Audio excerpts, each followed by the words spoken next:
to say one thing. Just one. This is going game 5. Okay. But I think Optic win. Optic force a second best of 5 in a game 5. All right, T.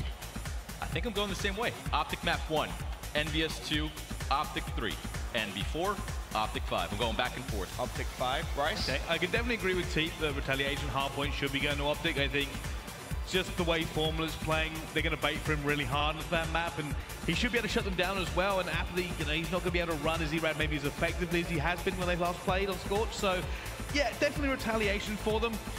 You got to give the S&D right. I think I'm actually going to go fairly close with Teep. I think the uplink may be where I'm going a little bit more 50-50 if I'm honest. I think once they get into it on this one, Envy's going to have that kind of that great power through. The same with Scorch. I know we've seen a big defeat for them, but I don't know, man. I feel like this is a different Optic team to the team we just saw like an hour ago.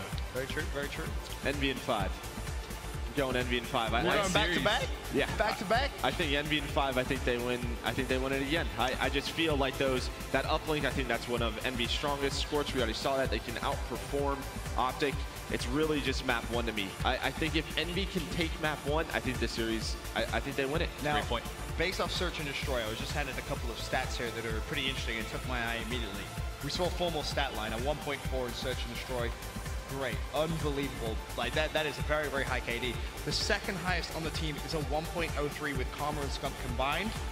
Prim is at a 0.97. Somewhat decent stats. Team EnvyUs at 1.7 Search and Destroy KD.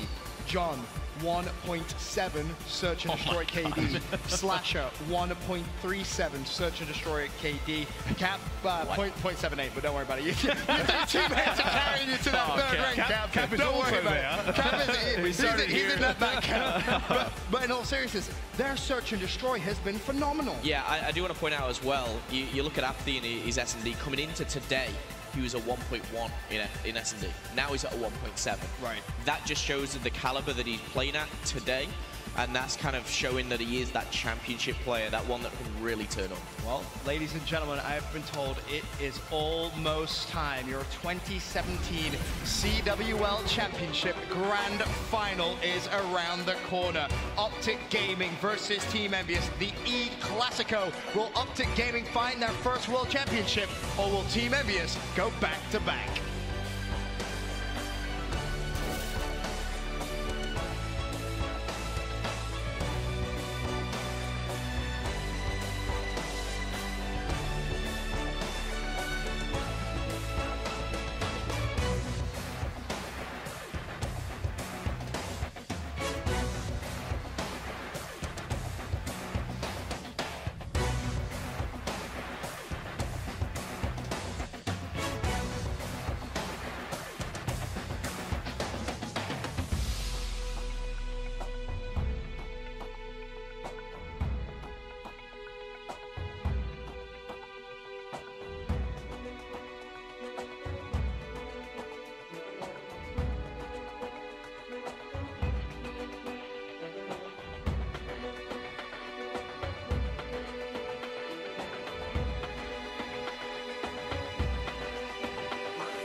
I started Call of Duty back in, I believe it was 2007 when the PS3 first came out.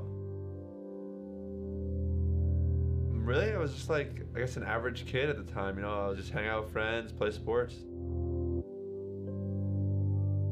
For Christmas, my mom got us PS3 and Call of Duty 3, and I had no idea what Call of Duty was when I opened that gift. And somehow I started playing it with some friends from school, and then one thing led to another, and we're here. 13 kill streak right now. 13, like 14, 15. Oh my God, Jacob! Stop, please! Early in my playing days, I never really was sure if I could make it into a career. I didn't know how Call of Duty would grow. There's a point where we won, my team with Rambo, Big Timer, and Sidorf. We won PCL 2 on PS3, and there's like MLG 2 is called. You know, both of those tournaments within like 2 weeks of each other.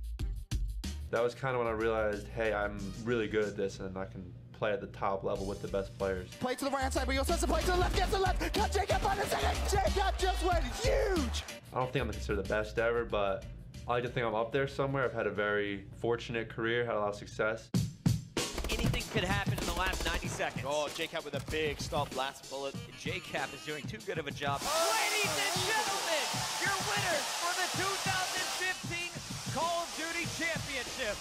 I don't remember what was going through my head when we won champs. It was just, holy crap, like we did it. Game number 1 of our grand final, Splice going up against Envy. Team EnvyUs are your 2016 Call of Duty World League champions.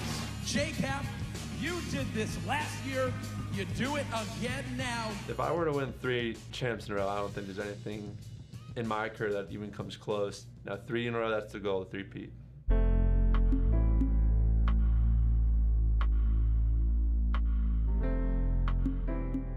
For amateurs coming up, the big thing is you have to make sure you understand Call of Duty and how to play. You know, there's truly thousands of people who can shoot their guns really well in Call of Duty. Understand the game and how to play as a team. All those things is what separates good players from great players.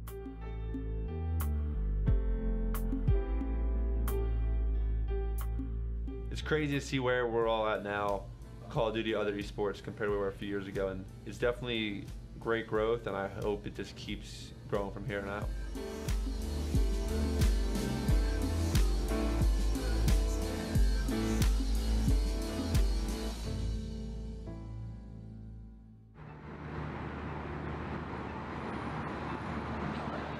After going 3-0 against Mind Freak, we're just trying to keep the rhythm going for our match against Lethal at 5:30. Hopefully we win this one 3-0 too, and then we're done for the day, and we have one more match tomorrow.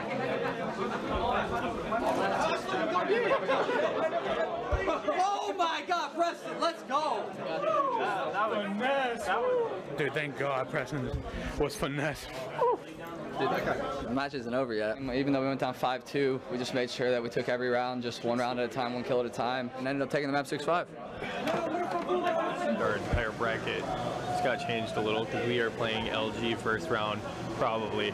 It's another 3-0, as expected. Oh my Lord. They're a really good team, but we're just better. Let's go. Let's get it, yeah. Good shit. Good shit, kid.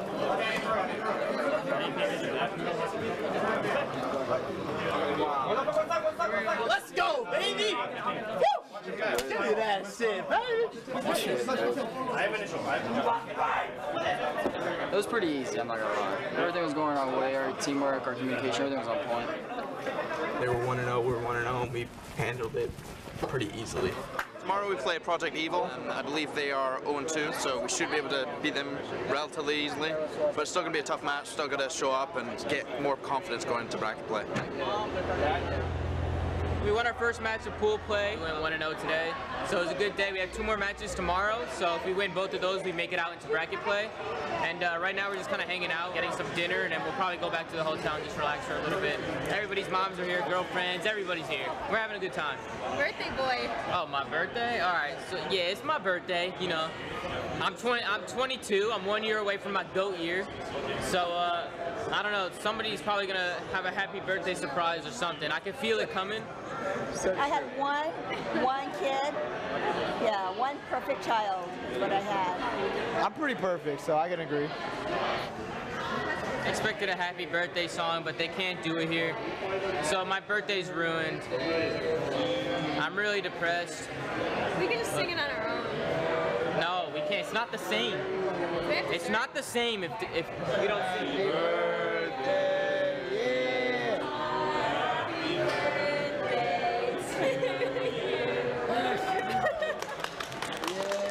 Thank you, guys.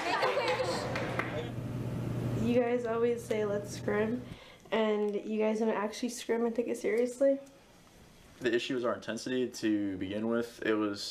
We came out kind of flat. It wasn't championship winning. It really like kind of lackluster. And then once we lost first map, that kind of took a chunk out of the morale. I think it also was a huge wake up because if we play like that again, we're not getting anywhere near a title. So hopefully we all get a good night's rest, take some time to reflect on why we got absolutely destroyed, and come out tomorrow a little bit better.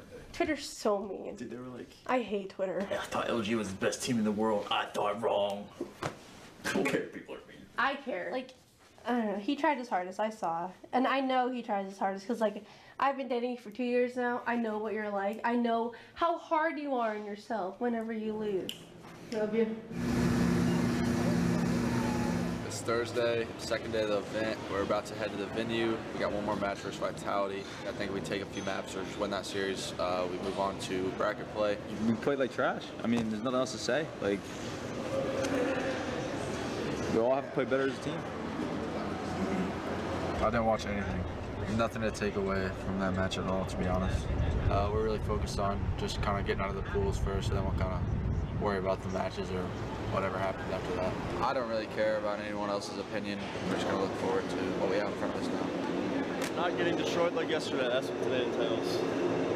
Beating Vitality with relentless, undying pursuit. Hopefully playing a grand finals in front of this place is insane. This is the biggest venue I've ever seen for Call of Duty. That's crazy. They put this up in like 1 day. Today is all about winning 2 matches, getting first in our pool, and then going into bracket play. Let's go, Pierce. Let's go. Come on, let's go. Let's go. Let's get it. 12 hill. They're doing good. They're crushing. They're crushing. It's a 250, yeah. We might legit win in 6 hills, which is crazy. I've never seen that before. Yeah, let's go, guys. Good plays. Yeah, we won 3-0. Yeah, good match. How are you? We excited for the game? Oh yeah. Give you a good luck, but I don't really mean it. We are playing our final group play match against Vitality. They're just about tied, but we're only within, you know, the first rotation of the hills. It's COD champs. Anybody can show up if they really want it. Give it away now. All the fucking time. Holy fuck. It's just fucking sorry, man. As long as we won, I'm still stressed as hell though. We should be blowing that team out, and we're barely winning. So at least the clutch factor's there. That's a bright side.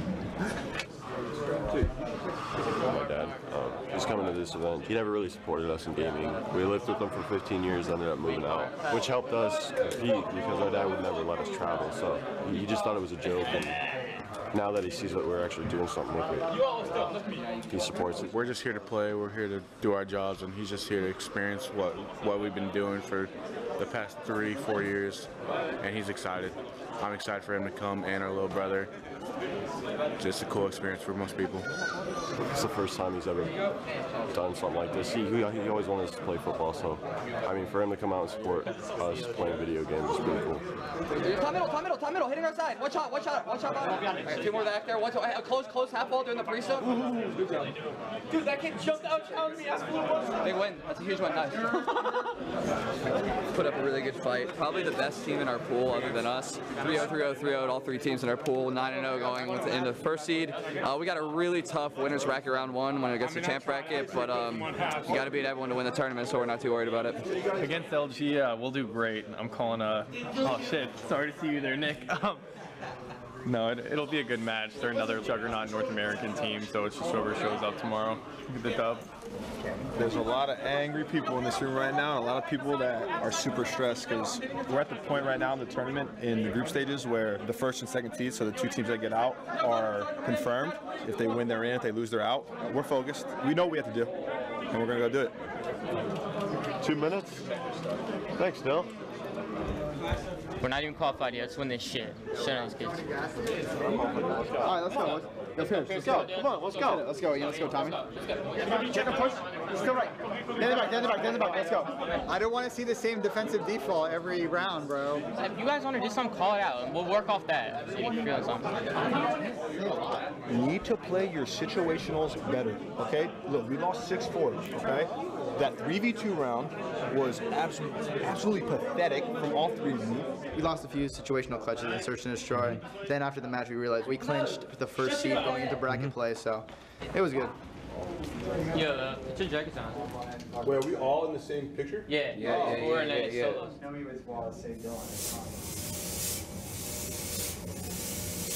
This is crazy, bro. What the fuck? I gotta take a picture of this shit. This is for me to look at so I can visualize the win, you know? I got all those shirts right there, my new hat, and my shoes. Oh man, I don't even know what to call it. Impulsive buy? Is that what it is? Yeah. Yes. It was just there, so I got it. I love it, everything about it, like the hype and the drive that they have to accomplish this. And I knew they were going to do something big with it because I've seen them play, and I knew that they were going to go somewhere with it. She's like the one side of the family that did support it, like this whole side of the family did, and my other side didn't really care for it. My dad didn't support it at all. He didn't think we could support ourselves. I've just been there telling them no matter what, just whatever you set your mind to, you're going to do it. I cannot wait to see my kids win this event. This is my father. What's his name? His name's Alan. He's mine and Preston's dad. I always had plans for him to go to college, especially on football scholarships. I didn't have plans for him. I just seen that future, and then we kind of lost contact when they're about 15 and 16. But the fact that they still turn themselves into something, that's the sweet part. So I'm very proud of the kids. Anybody out there can buy an electric guitar, but it doesn't mean everybody can become a rock star. My kids ended up being a rock stars, and I'm very proud of them.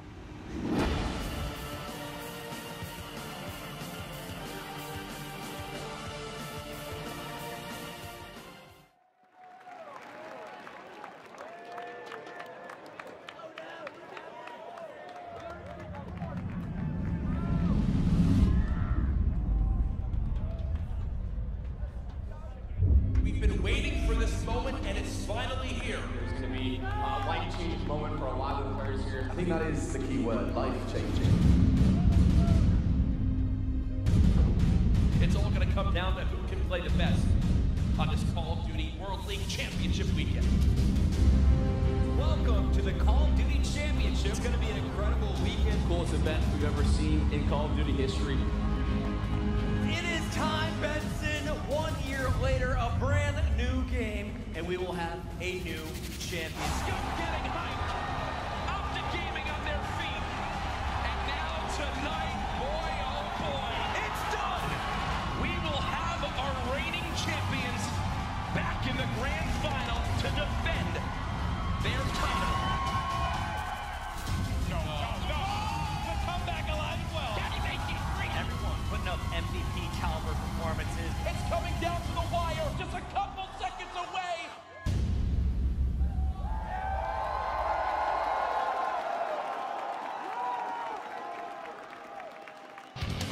Ladies and gentlemen, it is time. The moment is now. After 77 matches this week, we are down to our final two teams. We have seen some incredible Call of Duty action this weekend, and we are ready now for the best match to date.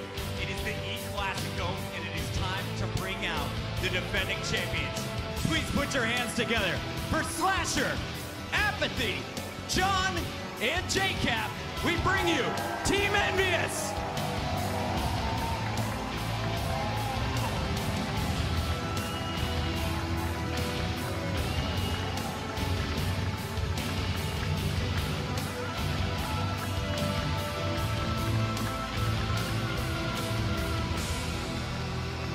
be so strong here in their first matchup. Leading the way with the E-Rad, John, the 2016 MVP, coming back with another MVP-like performance last night. And of course, one of two men to walk away a venue like this with 2 championship rings. Give it up for J-Cap.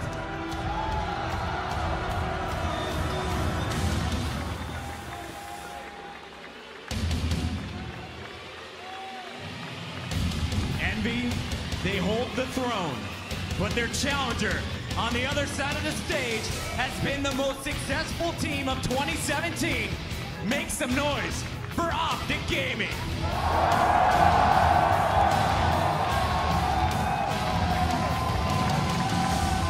Bringing out first is the Call of Duty Ghost champion, Crimsix.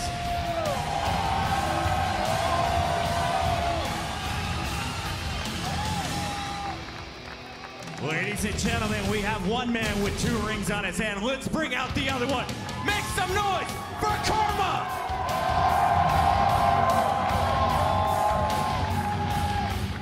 And when you think of competitive Call of Duty, you think of the Bash Brothers. Here's half of them. Make some noise for the man with the best stats this week. It's Formal.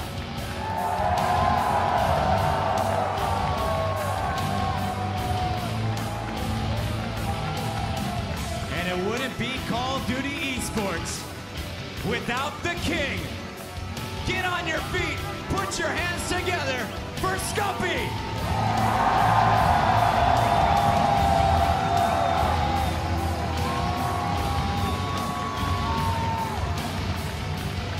8 players, 1 trophy, 4 championship rings. Before we get this started, J-Cap, please take a step this way. Scump, over here. We have to get some thoughts before the epic showdown. 2 of the biggest brands in all of esports going toe-to-toe. You've been in this situation, back-to-back years, going for the three-peat. What's going through your head right now? Nothing, just thinking about our game. Gotta play our game. Do what we did in the finals, we'll be fine. And I have to ask you, it feels like there was a momentum shift yesterday. You're playing to United. You had to dig yourself out of a massive hole. From then, we've seen you storming across. What's going right for the team right now? What do you guys plan to do against Scump and Optic Gaming? I mean, we've just been doing our thing. My 3 teammates shredded last series. The comebacks against the United were, I think, huge for our confidence, and now we just got to keep pulling. Scump, you have the biggest fan base in esports. We see them here today cheering you guys on. You have been to this tournament 4 times. You are now looking to raise your first trophy here in number 5. What's going through your head? Nothing really. Honestly, you know, it would be great to win this tournament. My teammates and I have put in so much work throughout the year and all of the years. I think if we come out and we play our game, we have a very good shot. Envy's a great team, and I think it's going to be a great series. Envy beat you the first time around. You guys stopped the hard play, but then they came back. It seems you found your footing against Luminosity in the Losers Bracket Finals. What are you guys bringing to the table in this series against Envy in the rematch? I think it's pretty standard for us to start a little slow on most days, so we got that match out of the way against Envy, unfortunately lost, but played LG and we finally found our footing. If we play like that again, like I said, it's going to be hard to beat us. We're on fire, and we're feeling good for this match. Captains, I'll let you shake hands. Gentlemen, please take your seats. It is time. The 2017 Call of Duty World League Championship match begins right now. It's time to send it over to our casters. We got Maven, Courage, and Mr. X. Thank you, Chris Puckett. Brilliant stuff as always. And yes, we've got the TriCast going today. We are incredibly excited for Optic versus Envy. Jack, this is a real treat. This is your first grand final of champs you've been casting. Welcome, buddy. I guess I got lucky with this one. I mean, has the stage ever been bigger? The history between these 2 squads, Matt, you've been here for so many of them. Optic have never beaten Envy at a Call of Duty World Championship, and now they have to do it twice in a row to win the title. If there's one way to get a first win on the board for Optic Gaming, this is the way you would want to do it, right? You come in here, you're able to beat Envy twice. That cements your legacy as the best team of all time, without a doubt. I think for either team, I mean, yes, for Optic, certainly all time, but like for 3 rings for Cap, so many storylines. No team has won a champs and then stuck together till the next champs, much less won them both. This is going to be nuts, man. Oh, I can't imagine how the players feel. This crowd in here is electric. It's nearly standing room only. Thousands live in the venue. Hundreds of thousands tuning in online to watch Call of Duty history here today. And you bring that up, Clint. In the video we played, it's like Chris is like, we will have a new champion. It's like, maybe not. The first time ever we're seeing Envy, kind of coming back here, trying to, hold their title. Yeah. It's going to be an insane match. I can't imagine what's going on for Envy right now. You are a team who had struggled throughout the year. Really, we kind of counted them out. When they couldn't make a roster change after stage 2, going into stage 2, we're like, this team, they won't be able to make it back. And something started to click later in the year. I mean, let's quickly tell the story, right? Optic Gaming coming into Infinite Warfare. They had that terrible placing at Champs last year, 7th place, 2 years in a row. People were doubting this team. Will they stick together throughout the season? They do. They wind up catching their breath. They win a couple major titles. The only team to win 2 major titles this year in Infinite Warfare, and they make it to Champs. On the other side of the stage, though, Envy. They struggle throughout the beginning half of the year and then kick it into gear, just like the Call of Duty World League in 2016. They win the Stage 2 title last year. This year they get 2nd. They go on to win champs last year. We'll see what they can do here. And I'm curious for you, Matt. We see the stats there for the team. We talked about how good they are in uplink, but in a grand final of this magnitude with 1.5 mil on the line, legacies on the line, how much stock do you put in the stats right now? Look, we've seen both of these teams play a lot over the weekend. I definitely think you have to put some weight in it, but at this point, you kind of throw most of it out of the window. I think you need guys who have been in big game situations and who are going to come up with big plays. You think back to the Black Ops 2 Champs Final, one of the greatest of all time. Who are the two in that one making plays? You had Karma on the side of Farico Impact, J-Cap on the side of Envy. I think that is the head-to-head matchup you have going into this series. These two guys, obviously both with 2 rings. Whoever shows up bigger in this matchup, I think, walks away with the 3rd. Oh, and the big thing here, you've got champs experience for pretty much everybody, at least, champs victories, looking at everyone outside of Formal and Scum. What's the pressure going to be like, if Optic get down early in this one? How do they rebound? Oh, I like that.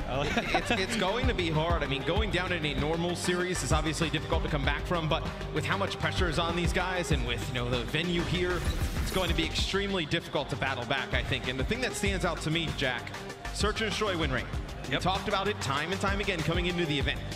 They were very good in S&D. We were like, okay, they fixed their problems of last year, the hardpoint game, now that's fixed. Their Search and Destroy starting to dip down a little bit now. SND wins championships. Search and Destroy, the game mode that comes up twice in a best of 5 alongside Hardpoint. Optic, for me, with how good Envy have looked in uplink, they might just be must-win maps here. They certainly are, and in the Search, we saw some statistics coming into this. Like, Optic have been the best team when it comes to 4v3 situations when they get first blood, 81% closing out those rounds. And when they're behind, even when they're getting picked first, they've been the top team in winning from behind and coming up in those clutch situations. But I'll tell you what, there's going to be someone to play spoiler. You just saw him on your screen, John, MVP from 2016. He's been on a warpath yet again. He's got the vocal leaders in Slasher and Cap, and he just slays everywhere. Yeah, John is putting up another MVP performance here, but for me, it's Apathy. The way Apathy can really get on these hot streaks, we've seen it at tournaments in the past. He kind of lingers around, and then Apathy starts to heat up. And he is a player that can take over games. You think back to a lot of big series where he's in, he comes in, lights out, and they dominate. What did we see earlier today? Apathy and Slasher, the duo that, especially in that Game 4 Scorch Hardpoint, got the better of Formal and Scum. We saw Optic Gaming bounce back against LG and Maven. I think that's a testament to the caliber of team Optic Gaming is when the pressure's on. Yeah, I mean, they've been one of the most clutch teams, but to match that, look at the performances we've seen on Envy. It's like who's going to come up when it matters most? Because I know, certainly, could either of these teams 3-0 each other? Yes, but you just feel like with the magnitude of the match, this is going the distance. These maps are going the distance. I expect it to be tight, thrilling. This is going to be a fun one. So looking at the map set for this matchup, you'll have Retail Hardpoint, game number 1, Throwback S&D, Throwback Uplink, Scorch Hardpoint, and then the Breakout S&D at the end. So for me, looking at that map set, that game 4 is big for Envy. We've already seen them beat Optic on it earlier in the day. The Throwback Uplink, Envy's perfect in the uplinks. Throwback Search and Destroy is one that Optic is very good at. Game number 1, for me, Jack, I don't want to say it's an exact toss-up, right? Because Optic's been so strong in it. Yep. But Envy gets a good game from Slasher. JCap can play a little bit slower on a map like Retail. Maybe you're able to squeak that map out as well if you're Envy. I think Optic have to win game 1 because we know Throwback uplink is their worst uplink. We just saw them lose on Scorch. But I think when I look at this map set, it says to me game 5. I really, really strongly feel we're going to be going the distance. But on Retaliation, that first game, it's got to be a lot about the Slasher versus Formal matchup for me. It's also important to note for the thousands and thousands of new viewers tuning into competitive Call of Duty for the first time today, Envy are coming from the winner's bracket of our double elimination bracket. All Envy have to do here is win 1 best-of-5 series. 3 maps is all it takes for them to be crowned champions. On the other side of things, Optic Gaming, because they lost earlier today and were dropped to the loser's bracket by EnvyUs, Optic have to win 2 best-of-5s. And I think it's important for Optic coming into the series is to not look at it as 2 best-of-5s. Just maps. Yeah. We need to win 6 maps. That's all they have to focus on. Don't make it, because when you talk about series, right, it's a pretty daunting task when you think we have to beat them in another series again. 6 maps is a lot easier to kind of digest. And this is the first time that, you know, the champs has been basically a week. It's been 5 days. You've heard many players say it's a marathon, not a sprint. That's how Optic, I think, has to look at this grand final as well, right, Jack? I mean, you may go the distance. This could go a full 10 maps. They've done that at events this year against a team like EUnited. They know how grueling that can be, keeping the energy up, keeping the comms up over the course of what could be a 10-game series. It's intimidating. I'm going to say something right now. Scump has done everything in his Call of Duty career except for win a champs moment. This is Scump's biggest moment in his entire Call of Duty career. Will he rise to the occasion or fall just short yet again? I mean, in the past, you thought maybe didn't have the best team around him and whatnot. There's some very tough competition. He has the team around him here. There's no excuse. You find yourself in the finals, there is no excuse not to get it done. Ladies and gentlemen, in the venue, at home, everywhere across the world, the time has come. The Call of Duty World League Championship Grand Finals begins right now. Make some noise.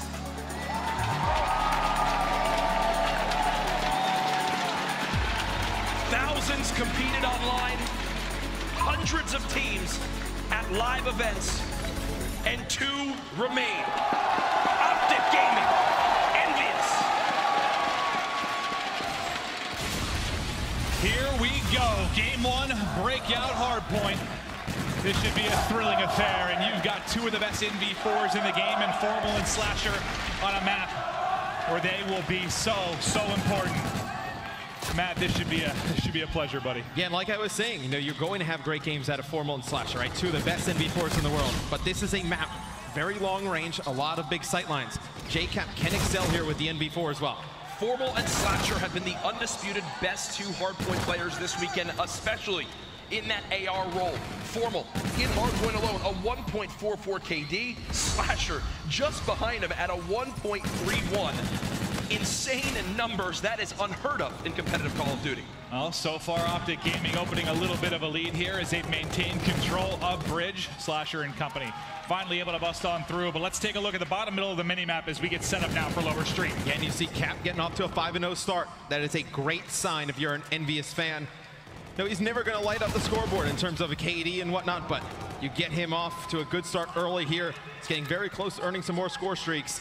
You're in a good spot if you're Envy. Exactly. Let's see if he can work toward these Trinity Rockets. It is one of the keys to victory. You know, you cannot give up streaks early in a game, and he is getting very, very close. It's only right that JCap has his best start to a map of the weekend in map 1 of the Grand Finals. He's 8-0, finally cut down. A silver lining there, though, Matt, for Optic Gaming, as JCap doesn't earn those streaks. Yes, that's huge for Optic Gaming. You earn streaks on a map like this. The next hardpoint that pops up, Cathedral, you can use those rockets to break right on in. A few kills goes in favor of Envy. They're going to give up the last 10 or so seconds here and rotate all the way across map. Well, let's take a look right now. If you take a look at the spawns, you have number 8, that's Slasher, all the way back in Cathedral. On Bridge, they're starting to push across, but there's some people struggling on Optic right now, Jack. Struggling. Scump, 0-5. Now just gets a kill. We talk about the pressure of the main stage. Can it get to a player? Maybe off the break it is. Scump finally on the board. Yeah, but they get the break, right? They bust through. They now have Cathedral. They do that in the opening 10 to 15 seconds, and they should be able to compound this lead right now. Scump, the player controlling inside a hotel. Nice pre-fire as he hits the edge. And you can see Envy, they're trying to hit from not only this middle lane, but top bridge. But Matt, these kills coming in favor of Optic, these final two players, they have to wait or they're never going to break on through. Yeah, it's a huge hold here for Optic Gaming. It looked like Envy was going to rotate early. They did. They get to Cathedral. They don't win any of the fights. But now they will rotate all the way across map over towards Broken. They need to win these engagements, Maeve. So we saw Envy with the early setup at Cathedral, right? Optic break on through. They're set up nicely now for the next hard point. You can't allow the same to happen. Is it not perfect that the two players with 2 rings, all the pressure on for the third, have the 2 best stats to start off the map? Karma at 9 and 6, JCap at 10 and 3. These guys feel no pressure here on the main stage. Yeah, and if you've ever seen an interview or spoken to either of these guys, you'd understand why. Just cool, calm, and collected. You heard it from Cap in the interview. He just cares about winning, man. Does not matter his individual stats. Such a great leader as well in game. Shooting well with the NV4. Formal able to get the better of him, but as Apathy comes in, the kill will be traded out, and Envy will retain control, only trailing by 30 or so points right now, still very much in the game. We've got a lot of time left on the Broken Building. Hardpoint is the first game mode of the 3 different ones we play here in competitive Call of Duty. The team to hit 250 score first will take the map, or that top middle game clock. If it hits 0, the map will end there as well. Matt, most times it goes to that 250 score mark. Optic with the narrow edge. Yeah, you're going to see it hit 250 on a map like this. Maybe throwback, you see time come into play, but I just want to stress again how important this map number 1 is for Optic Gaming. You lose this, obviously you go down 0-1. Envy very good in S&D. Game number 3, the uplink. Envy's undefeated this weekend. Game 4, their best hardpoint. Optic needs to take this map. Well, so far, holding a narrow lead. Crim6 going big on plat.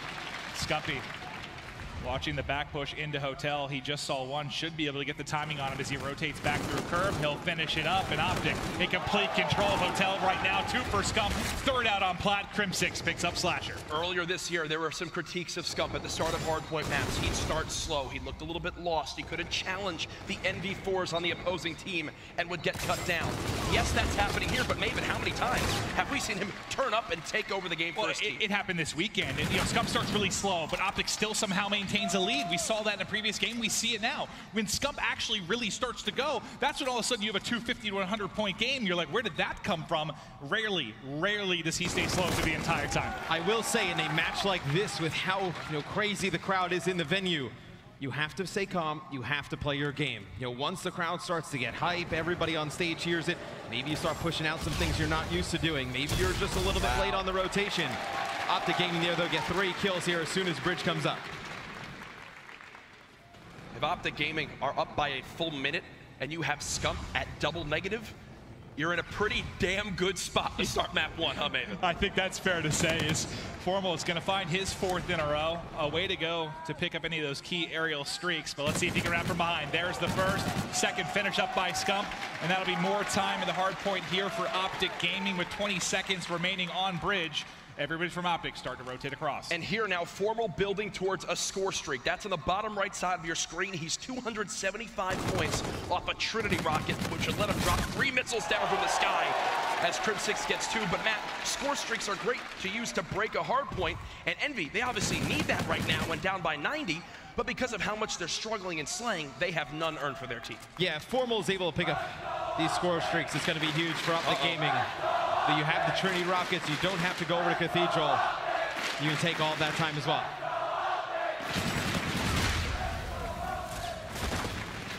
Fans starting to get loud in the venue, but Formal will fall a little bit short of those streaks. But the lead over 100 now. But remember, if you tuned in earlier, when these teams first matched up, Optic took the first hard point. From there, it was all Envy, all the boys in blue.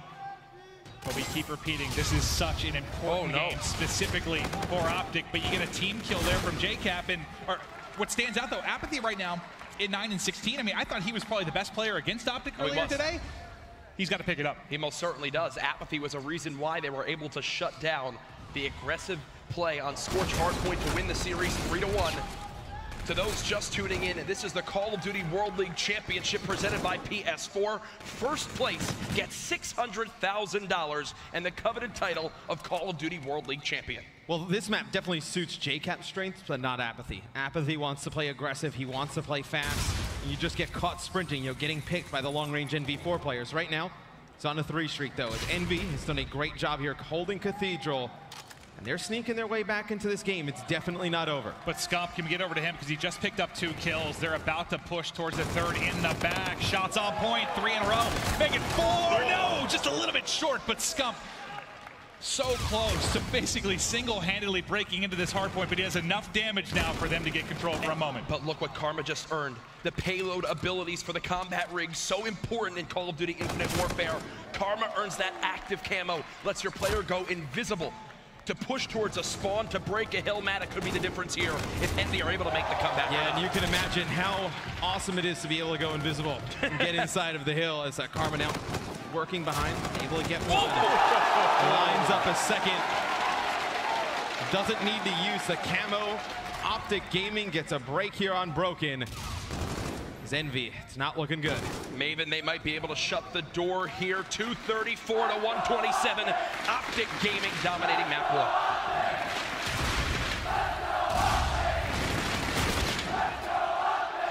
1. The fans know it's coming. 5 points away. Camo inside if needed for Karma. He's going to back up. Likely looking to pop this, just playing his life for now as he is the lone man. Once the collapse comes from the front, you think it would be used, but not over yet. Envy still holding on, but trailing massively. They want to push for this one right here. They get the kills. They'll get the win. Optic Gaming strike first blood in the grand finals.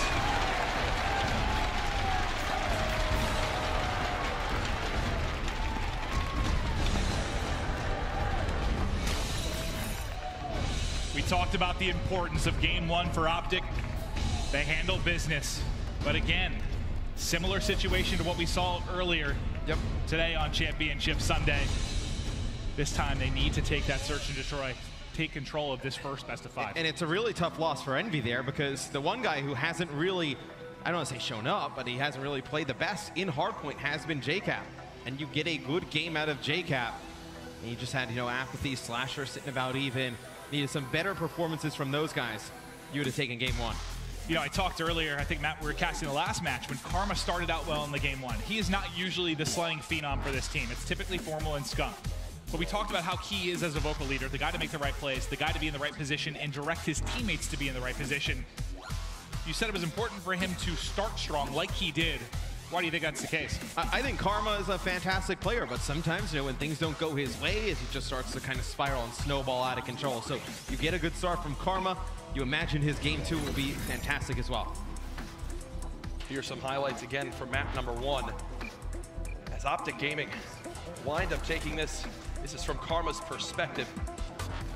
As he was just going off at the break of that game. Impressive stuff. Here was that snap 2-piece. It's what it looks like from his perspective, from Codcaster. We obviously see the X-ray. They're basing everything off communication. Incredible stuff from him. Yeah, I kind of like that because you see what it looks like. Obviously, you target these guys. It's so easy when we have the X-ray on with the color added to them. But there you can see, you have the character standing in front of a wall. Karma just snaps, spots him so quickly. Sick play from him. Up next in our best of 5 will be Search and Destroy. You saw on the bottom left there in that lower third.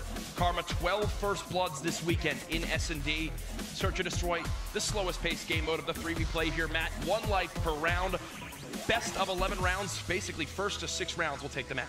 Yeah, and last year, this is how you saw Optic lose. They were not able to win S&Ds. They come in this year, they change up some things, obviously new game as well. They're able to be a very good Search and Destroy team, maybe even one of the best, if not the best, in the game. They need to take this game number 2 here against Envy. You go up 2-0 here, Jack. Then you, obviously Envy undefeated in the uplink, but you still like Optic's chances, with a lot of momentum on their side. Yeah. You close this first series out quick. That's what I thought earlier when they were facing off against Envy in that swing game 3. They played their best map and game mode combination, which was Precinct Uplink, and Envy kept control of it the entire, Frost Uplink, and they kept control of it the whole time and won that map. I can't doubt Envy and Uplink anymore.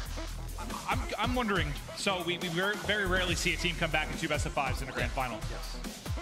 How important is it maybe if you're a new viewer, you don't know, but back at Stage 2 playoffs 2 weeks ago, $500,000 on the line. The last tournament before this weekend, Optic do just that.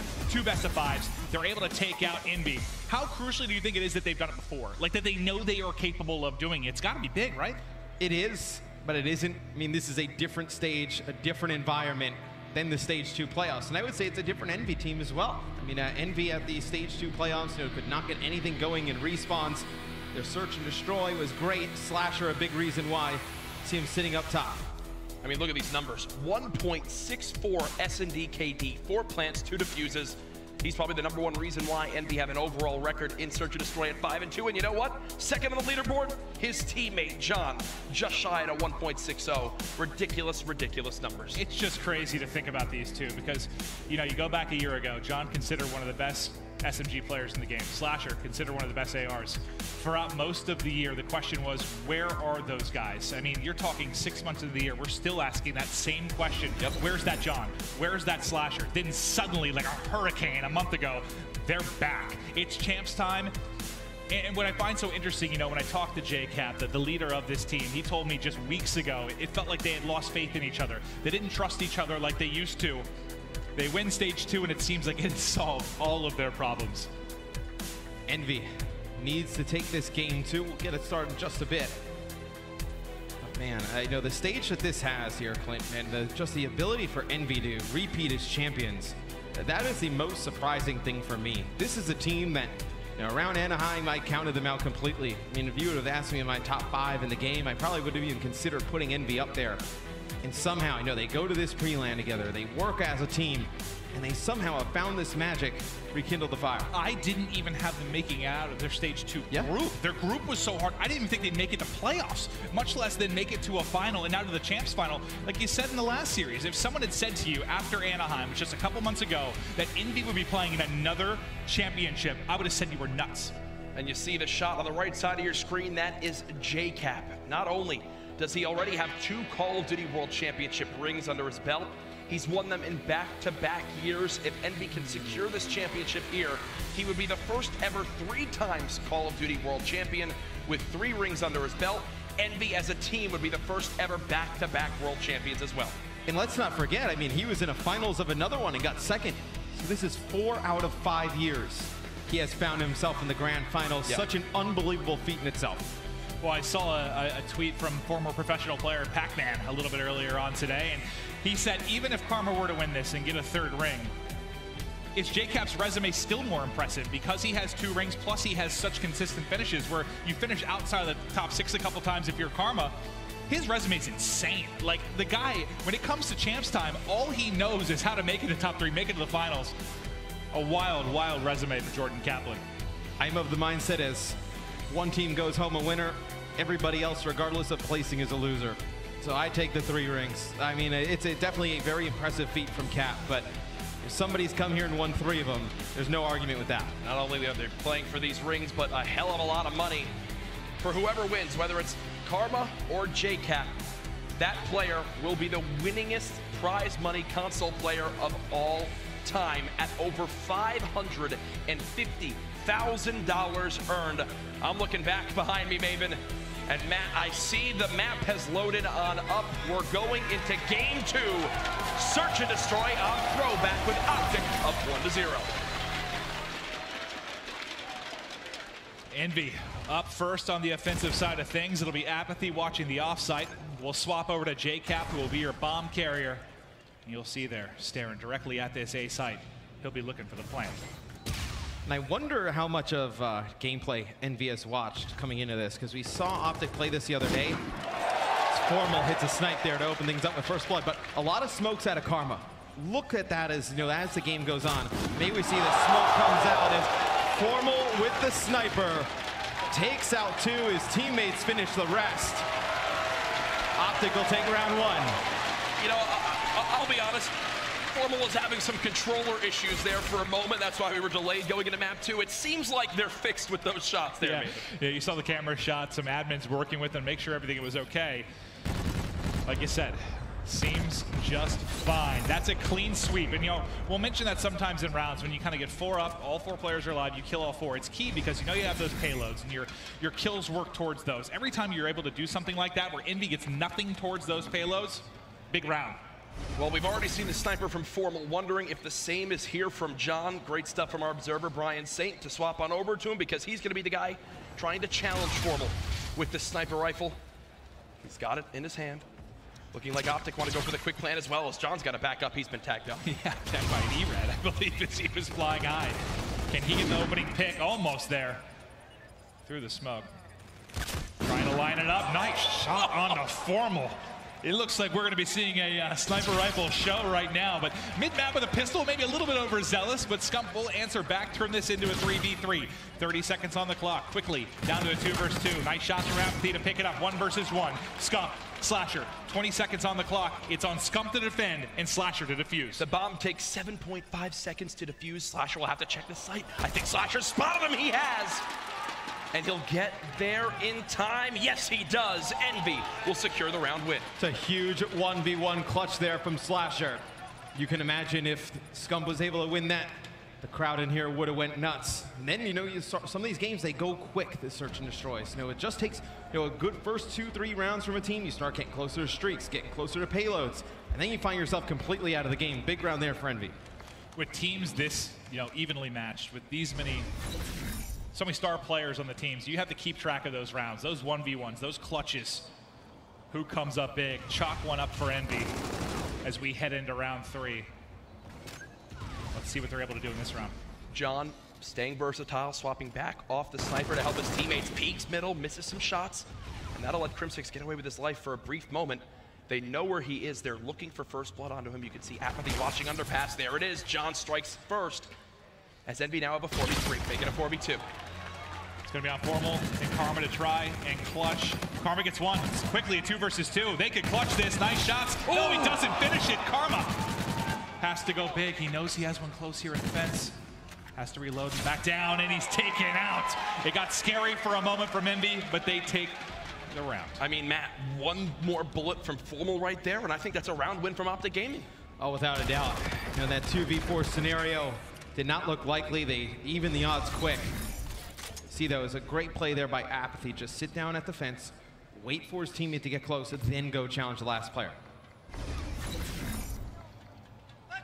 Back-to-back rounds now for Envy.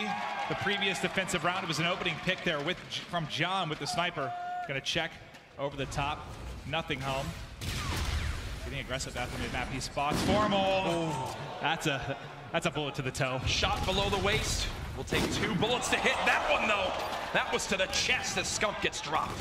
2 kills for Envy, but Optic answers right back with 3 of their own. There'll be Apathy here in a 1v1 going up against Karma. Here we go. Apathy holding the edge. He's spotted 1v1 to Karma. So we've had 2 1v1s now. Slasher takes the first for Envy. Karma takes the second for Optic Gaming. Clutch here from Karma. Challenges and eliminates Apathy right there to tie the map back up at a 2-2 round count. Damon Barlow, one of the most legendary Call of Duty players of all time. He has been so crucial for this team in search and destroy and in clutch situations. He led the team in the game 1 hardpoint. He's leading them now with a 5-2 start. Scump peeking towards middle first. Optic, they want top middle control. They've earned it. Now what do they do with it right here? Trying to stop any plant. Look at how passive Envy are this round, staying on the right side of your mini-map. Those blue arrows basically still in their spawn. Not planting the bomb quite yet. Yeah, they're trying to bait this out, because if they can get Karma to challenge a little bit too early, they can have that player at the back of the bus take him out. Slasher's going to get a lot of vision towards the mid-map. It's the first blood for Envy. Quickly traded back, though, as Formal picks up Slasher. And now it's Formal all by himself. And he's going to look to push forward. He has FTL. He's going to jump in. I don't know about that use. Maybe you get the first kill, then I think about it. But that's going to be a tough one to make. And we always talk about how important first bloods are in search and destroy. That's 3 straight rounds. Envy is able to get first bloods there. Got to keep an eye on that. John with the sniper has been very effective at the beginning of these rounds. Moving forward now into round 6. Formal sniper put away now as well, and Optic changing things up. Looking to hit a different side of the map. One player gonna be here for the side of Envy, it's Apathy, and yeah, he's gotta turn around and run as he was tagged up early on, and look at the mind games here from OG. Thought Apathy for a second may have overpeaked and would get punished, but yeah, now as you wrap back, the scouting information you will get from the Scarab to realize they've rotated out, checks all mid, nothing home. You know at this point they've gone to the A site, and you're just getting whatever you can. You've spotted 2, you figure one's on the bomb site, you basically had all the information in the world you could use for Team EnvyUs. And look at John. He's gonna be the one peeking towards this lower street side. They have no one watching top middle. Karma gets first blooded as well. Eyes on Crim 6, 4v3 for Envy. Formal though, as he picks up one with a nade, will drop. Scumping Crim, looking to clutch. Oh. Crim by himself, 1v3, one underneath, he is gone. That's another round to Envy, 4-2. They've started taking over this S&D. Another first blood from Envy and Slasher. Optic Gaming's going to come back in this search and destroy. They cannot get picked early. They need to be much smarter. They need to be much more cognizant, too, of that wall run right outside that A site. Yes. They keep getting picked by a player slow wall running. One of the best players we see in the game at that was E-United Silly. You slow wall run, hover, and just peek middle. Even if you don't get a kill, getting information for your team gives you peace of mind of where you know the enemies are coming from. Well, you're getting into must-win round territory right now for Optic Gaming. So close, though. You saw Apathy very close to picking up that reactive armor, which can win a round by itself if he makes the right play. JCap holding fences now, but look at that green arrow that's worked up close. That's Karma right underneath their front window.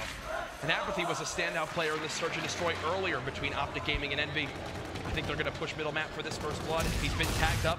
No, he actually doesn't take damage from it, so Karma will be full health. They're going to soar on out. Down to a 3v2, another first blood for Envy, Matt. See, Apathy will take out Karma. That'll leave Formal as the only one alive. He will drop. Jack, we keep talking about it though. The first bloods going in favor of Envy. Yet again. And if it happens one more time, this map will be done. Still need one more round if you're Envy. Optic gonna have to fight back. They won the crucial game 1, but you said this is an S&D they're very good at. They don't look very solid right now. We know we're going into one of Optic Gaming's worst uplinks, and that's where Envy's been dominant. You've got to mount the comeback here. Envy are so good at punishing that slow top middle push from Optic Gaming. Sure, get to our bottom ticket window. We will make sure we pick you off with ease. Another first blood for Envy. 6 in a row, Matt. You cannot let that happen. You're Optic Gaming.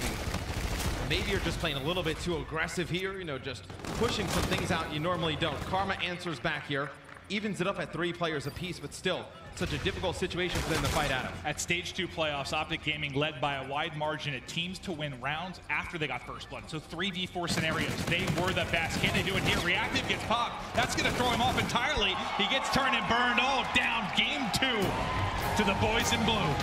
Apathy doesn't skip a beat in search and destroy, as you see.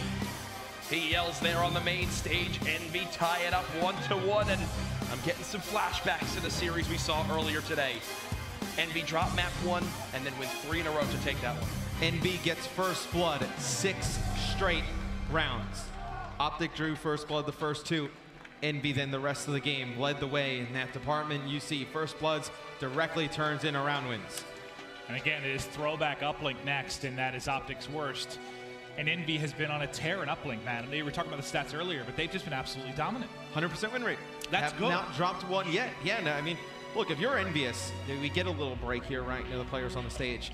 If I'm like Slasher or JCap, I sit there with John and Apathy. I'm like, look, throw everything you have into this uplink. Because then you go to Scorch, game 4. You've already beaten them there. You think you have the advantage. As long as you see that game 5, Envy feels like it's going to be their series.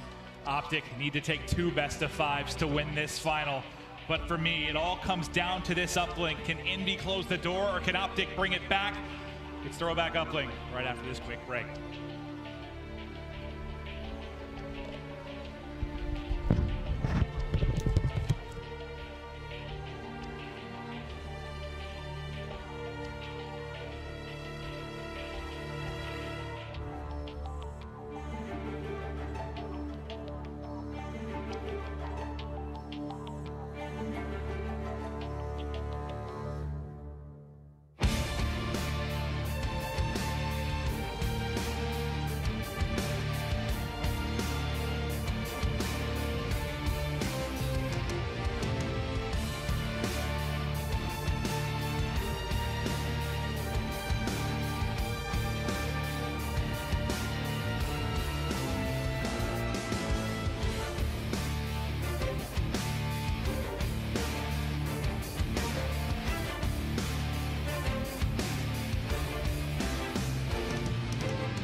your G Fuel key player matchup for the grand finals is between Scump and Apathy, arguably the two best submachine gun players in competitive Call of Duty. Scump with 15 total points this weekend in Uplink at a 1.14 KD is why Optic Gaming have looked great in the game mode, but Envy have yet to lose Uplink here at the Call of Duty World Championships, and Apathy has been lights out, a 1.20, one of the best of the weekend. Can Scump and crew take swing map number 3, or will Envy be one map away from another Call of Duty World Championship title? This has been your G Fuel key player matchup.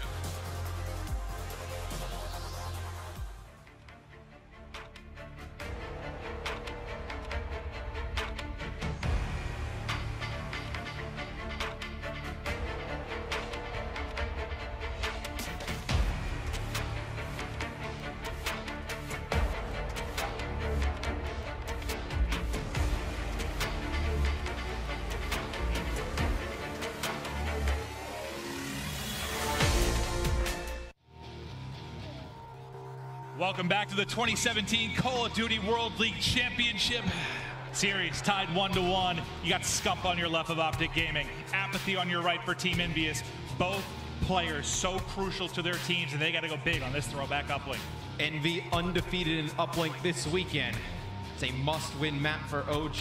The next two maps after the Game 4 and Game 5 look very good for Envy. We need to stress how incredible that is to not have dropped an uplink so far. To the amount of series Envy have played, ridiculous numbers. Think about how stupid this is statistically for me. You look at Stage 2, your regular season to get in. Envy's best mode was Hardpoint. They struggled everything else. You get Stage 2 playoffs, their best mode by a wide margin is S&D. 2 weeks later, you get the champs. Their best mode is uplink. Like, what in the hell? It's like every other week they have a best game mode. I don't get it. It's just like in the NFL, right? I mean, you've got to peak at the right time going into the playoffs. Doesn't matter if the offense isn't there at the beginning of the season. You get the defense. You get everything on that same page. Once you get to the playoffs, you find yourself in the Super Bowl, and that looks like what Envy did here. They got all their game modes clicking at the right time. We keep stressing uplink for all the new viewers out there. Uplink, a game mode where there's a central satellite drone. The players, they call it, well, a ball. Basically, you grab that ball, you grab that drone, and you move it forward on the map. It gives you extra armor when you're carrying it, but you cannot shoot. You have no weapon. You have to have your teammates protect you so you can move it forward. You throw it into the portal, the enemy's portal, it counts as 1 point. If you can physically carry it on in and dunk it, it counts as 2. Some people say it's like basketball. Yeah, I would say, if you're a new viewer, it's very much like basketball. But this has been a strong game mode for Optic throughout the year. Uplink has been one of their more dominant game modes. I know a lot of time we talk about S&D being their best, but I feel like that's to a degree more recently. Throughout the year, they have been very, very good in Uplink. But the problem is this, Matt. It's throwback. And you and I have talked about it. They have like an 80 to 90% win rate when you look at Precinct and look at Frost. You get here, it's more 50-50. They, for whatever reason, I don't know if it's communication or what, we've talked about so many times, they allow flankers to get through, they don't check their close corners, they get shot in the back repeatedly. They gotta fix it here. Yeah, Throwback is a map unlike a Precinct or a Frost, right? When you see the drone get picked up on either of those maps, you know exactly where it's going. You know where the gunfights are gonna take place. Throwback with the drone in the middle of the map, obviously such a wide open area. Yeah. There's so many angles to watch, so many places to look. And then we see, you know, on the offensive end, when the teams have the drone, just numerous ways to score it. You know, not a really preferred route like we see on a lot of other maps. What I think is scary is I think this comes down to like 99%. It's just team comms. Like, yes, is it heavy slang? Sure. I mean, it is a first-person shooter. That is going to be crucial in this. But, you know, if you were watching the other day and you heard the comeback from Envy against the United, that was some of the best comms I've ever heard as they made that rally. No panic. They were calm. If they play like that here, I think we're looking at 2-1 Envy. To everybody tuning in, welcome. Again, this is the Call of Duty World League Championship presented by PS4. Letting the players get a couple things fixed up on stage, and we'll hop right into map number 3. We appreciate your patience. To stress the importance of this matchup, that right there, the coveted trophy that gives you the title of Call of Duty World League Champions here in Infinite Warfare. For the Call of Duty World League this year, $4 million were up for grabs, continuing to improve and grow year on year. $1.5 million this weekend. And it's a road, like you said. You know, we started all the way back in December, right? We had an event in Las Vegas to kick off the year. We've had a full league throughout the course, a ton of $200,000 open events, and it's all culminated with this. Yeah, and for me to see every champs all the way back to the first one, you know, Black Ops 2, and just now, like from that venue to this, just the amount of players, the amount of fans, more money on the line. It's really been a treat to watch happen. Rig draft has begun. Players selecting their classes. You see Slasher going on through right there. He'll be running an active camo payload here in game number 3. And thanks, guys, for getting patient. Trust me, we're wanting to hop into this as quickly as we can. We mentioned maybe a controller issue for Formal before the previous map. It looks like it may have popped up again, so not sure if he's getting a replacement or it's fixed, but we are getting ready to hop into the game. And we'll see, man. Can Optic Gaming push this a distance, get us to a second best of 5? Or will Envy close it? And one way Envy can control this game is just obviously by controlling the drone, right? If they pick up the drone, they kind of play a little bit more passive with it. You know, maybe it frustrates Optic. You know, they start to push out a little bit more. Those kills come a little bit easier for Envy. Then you start knocking down the 1-point throws. And then they get frustrated again. They have to come further and further out of that base. Make it easier on yourself if you're Envy. If you've been watching all day here on Championship Sunday, Optic and Envy already played a series. Envy beat them 3-1, but in Uplink, Crimsix had his worst map of the weekend at Double Negative. Envy, the reason why they won in that was exactly that. They grabbed the drone, they kept the pace and pressure towards the side of the map they wanted, and they made sure Optic had to play into their hand. Maven, this statistically is Optic Gaming's worst map. I guess I'll ask your prediction. We haven't really talked about so much ourselves. Prediction for Maven? I'm not predicting anything for this series whatsoever. Fine. But if I was a betting man, you got to go Envy. Okay, thank you for your prediction. You're welcome. Just had to make that It's tough. just, I mean, they've been 100%. Must have been really difficult for you to make that. But hold on. Oh. Is that supposed? Who's the guy on the left?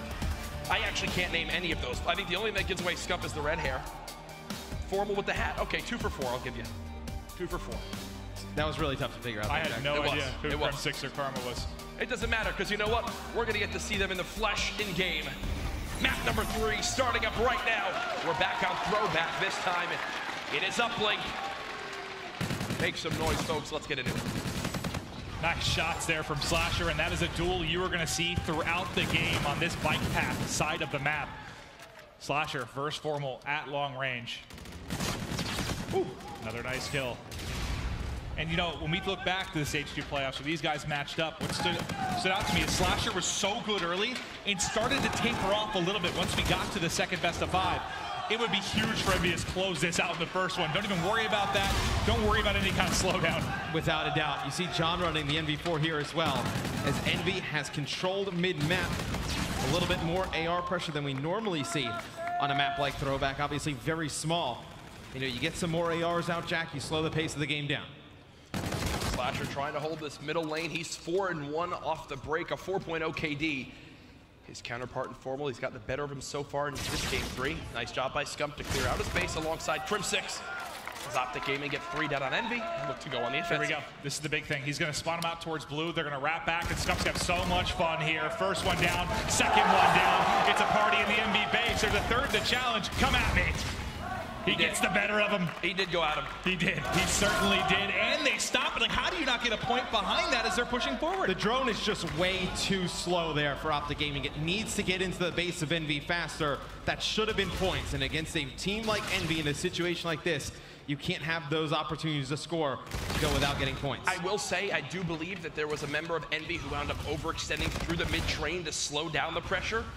Optic, I think their mistake came in where they didn't throw it forward for yards. Give Scump the option to wrap back, grab the drone himself, and throw it in for the Yeah, there was one player cutting through that mid-tracks, and that, I mean, for me, is exactly what I was talking about with Optic. It's whether they don't count 4 dead. They think they have everybody, they lose somebody, and they're able to get in behind and disrupt.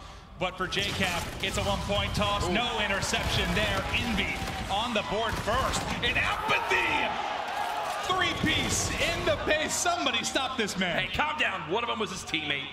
One of them was John. Don't worry. The dark it looked really cool. Green. It looked awesome. That's all that matters. Spin around like a ballerina. Make it a top 5 play. There we go. That's fine. We'll take the team kill. Optic looking to answer here. They've got the open lane. Karma for the throw. Connects as well. 1-to-1, Karma with a point, JCap with a point in this game 3. JCap having another good respawn game. He was great in the game 1 on Retail, showing up here in game number 3, 11-5 start, currently on a 4 streak. You're in those Trinity rockets, you can do a lot of damage with him. As I say that, completely jinx him, he falls. Well, John, took drone out towards courtyard and tagged up. A couple in bar with bullets and with that grenade. Just trying to get him behind. Surely he'll find a free kill. Able to take down Karma. Drone still in an aggressive position. We only have 2 players left here on the attack for Envy. It seems like the defense will hold strong. Crim 6, Scump, they clear it out. Now we're headed back to mid-map. And you can see Envy had a strat to open up this map where they had so many assault rifles in hand. Basically no ERAD pressure. Now they've swapped back to a more, straight up fight. Nearly snaps there for the kill. Karma gets the 2-piece. This should be a dunk for Optic Gaming as they look to take the lead. There it is from Karma. And look, they're going to all overextend through courtyard. I believe it's Crim 6 out there waiting for him. Flushes them back to mid-map. There's no one there for the drone map. Yeah, I like that decision by Envy. Instead of wrapping back to the base, they go take the gunfights on the top side of the mini-map. Now, by doing that, they force Karma out of their own base back towards that mid. They've gotten control yet again. And Scump, who we talked about, the slow start in game 1. He started to assert his dominance here in the game 3, 14 and 12. But now a couple kills going the way of Optic, and going the way of Envy. And you take a look at mid-map, all those blue arrows, they're set up in position to make a play. They're fully set up, and that's a big first blood onto Karma. Crim 6, his entire job to watch this field. He's the number 4 on your minimap. He's got his hands full right now, trying to stay alive. Slasher cuts down Formal. The 1-point throw is off from Envy. And it's good. They bring it back to a 1-point game. 2 1-point tosses for Envy. No interception there yet for Optic Gaming. You clear out your base, though. There's 25 seconds left to work with. You see JCap working towards overdrive. He's spotted one in the back of the bike path as well. That'll be Formal, who I think connects with a perfect grenade and 1 bullet into him. I think you've got a chance here, maybe, to get a score in the closing 10 seconds. 10 seconds. I mean, this looks good. They throw the drone over the building. They've got the yards they need. The nade misses. Karma now with the drone, 4 seconds left. Will he go for the dunk in the final moment? Yes, he will. Optic Gaming up by 2 possessions at the half.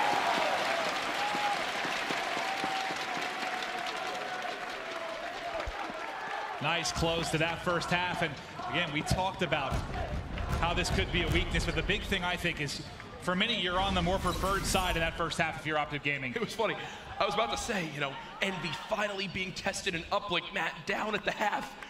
Almost forgetting the E United comeback they had yesterday. If you didn't get to see it, you have to go watch it. One of the more impressive comebacks we've ever seen in Call of Duty. Envy were down 10-0 at the half, scored 12 points in a row to win the game. Yeah, and there in the first half, you saw Envy control the drone more than Optic Gaming.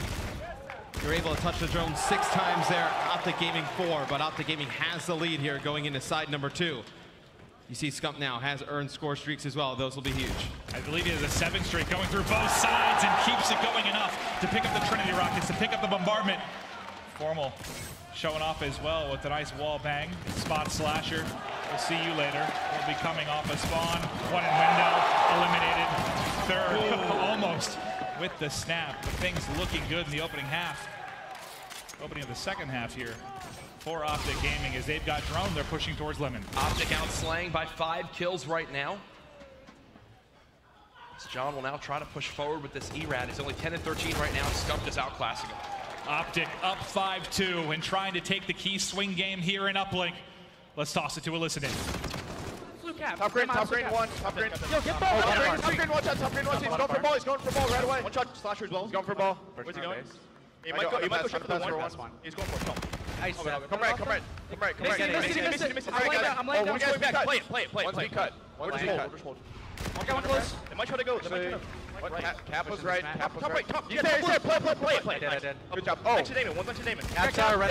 Dick. Slasher. Half health. Stay alive. Light top red. Yeah, they did. Go hit B cut. I got your red underpass. Watch your red stairs. One has to watch red stairs. Top red on me. Red underpass. He's going B cut front red. Top red. I got one B cut. Another one. Left line of me, guys. Nice. Apathy, top red. He's red sidewalk. Top left train. Both red sidewalk. Another one. App. He hit our side, I think. Nice, Ian. Caps up. You want to wrap it right? Yeah, we can. Yeah. I'll go for ball. Yeah. You throw it right. Once we I'm trying to watch it. Let's go. I'm gonna streak. Ian, grab. Yeah, I got ball. Ian, grab it. Come on. Everyone hold. I'm streaking. Go. Everyone run forward. Go. One back right. All the way around. I'm going all the way around. In the door. In the room. You can play one. Get a one, Ian. Got it. Shit, baby. Oh my god. Lemon spawn. I'm close to the streak. And I'm Bodie. And I'm left. Nice. I'm the spawn, right? Yeah. Watch out, Absolute, they're mid. Going Lemon John, Absolute. He's going to green sidewalk. He's behind the fence. 2 behind the fence. I'm staying down. One shot. Absolute. Got him. One more little left. John. Mid map. Dead. Nice 3. Last guy. Might be cut. Green pocket. Be cut underpass. Stay up. I'm flanking. I'm throwing Lemon. Yo, I'm about to shoot him. Behind you. One shot. Oh, good. He's Lemon. He's pushing our side. We got bottom barn. I got one. He's going green underpass. He pushed mid map. Here. App's on our side some more, guys. Yeah, App's on our side. John, grab ball. He's a little left on me. Back. He's in bowling, guys. In bowling app. I'm getting top red. I'm getting top red. Watch out behind chest again. Watch out behind chest. He's in bowling now. Top green slasher. Top middle train. Under 2 to play, and the lead extending now for Optic Gaming. It's 6-2. Matt, what stood out to you the most in that listening? Just that play, that skunk ball towards the end. They were able to coordinate, picking up that drone, using that Trinity rocket and pushing on forward. There comes in the other streak. The bombardment takes out 2.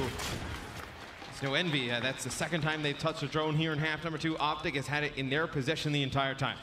And the big thing here, if you're trailing by 2 scores here like Envy, you have to look at overdrive, you have to look at camo. JCap has that overdrive. Slasher, a ways to go to the camo. I don't think he's going to see it in this game. So if you're Optic, just bide your time, play exactly the way you have been. You don't have to worry about those fearsome payloads. Oh, this is probably Slasher's worst uplink game of the weekend so far. -7 right now, 0 points on the board. He's been struggling to match the slaying power that Scump has brought. He's been in his face all game. JCap trying to clear out this Optic Gaming base. They've got a lane to go. This is their chance to come back now, Maven. Scump popping reactive, gets melted though, but they do get traded back. Final person there, the clear is in, Optic Gaming gets it out, and I agree. Jack, that may have been the final opportunity for Envy. What a play from Crim 6-4, also melts apathy there with the NV4. 40 seconds left, Envy might lose their first uplink of the weekend. Scump was the absolute key here. You have got to have aggression with your players up front, but can Crim get the dagger, the one away, 7-2. It's a 3-possession game, under 30 to play. It's finally happened. 4 dead again on Envy. Optic have taken control of the base. This game is done. EnvyUs aren't undefeated in uplink anymore. Optic up 2-1 in our first potential of 2 best of 5.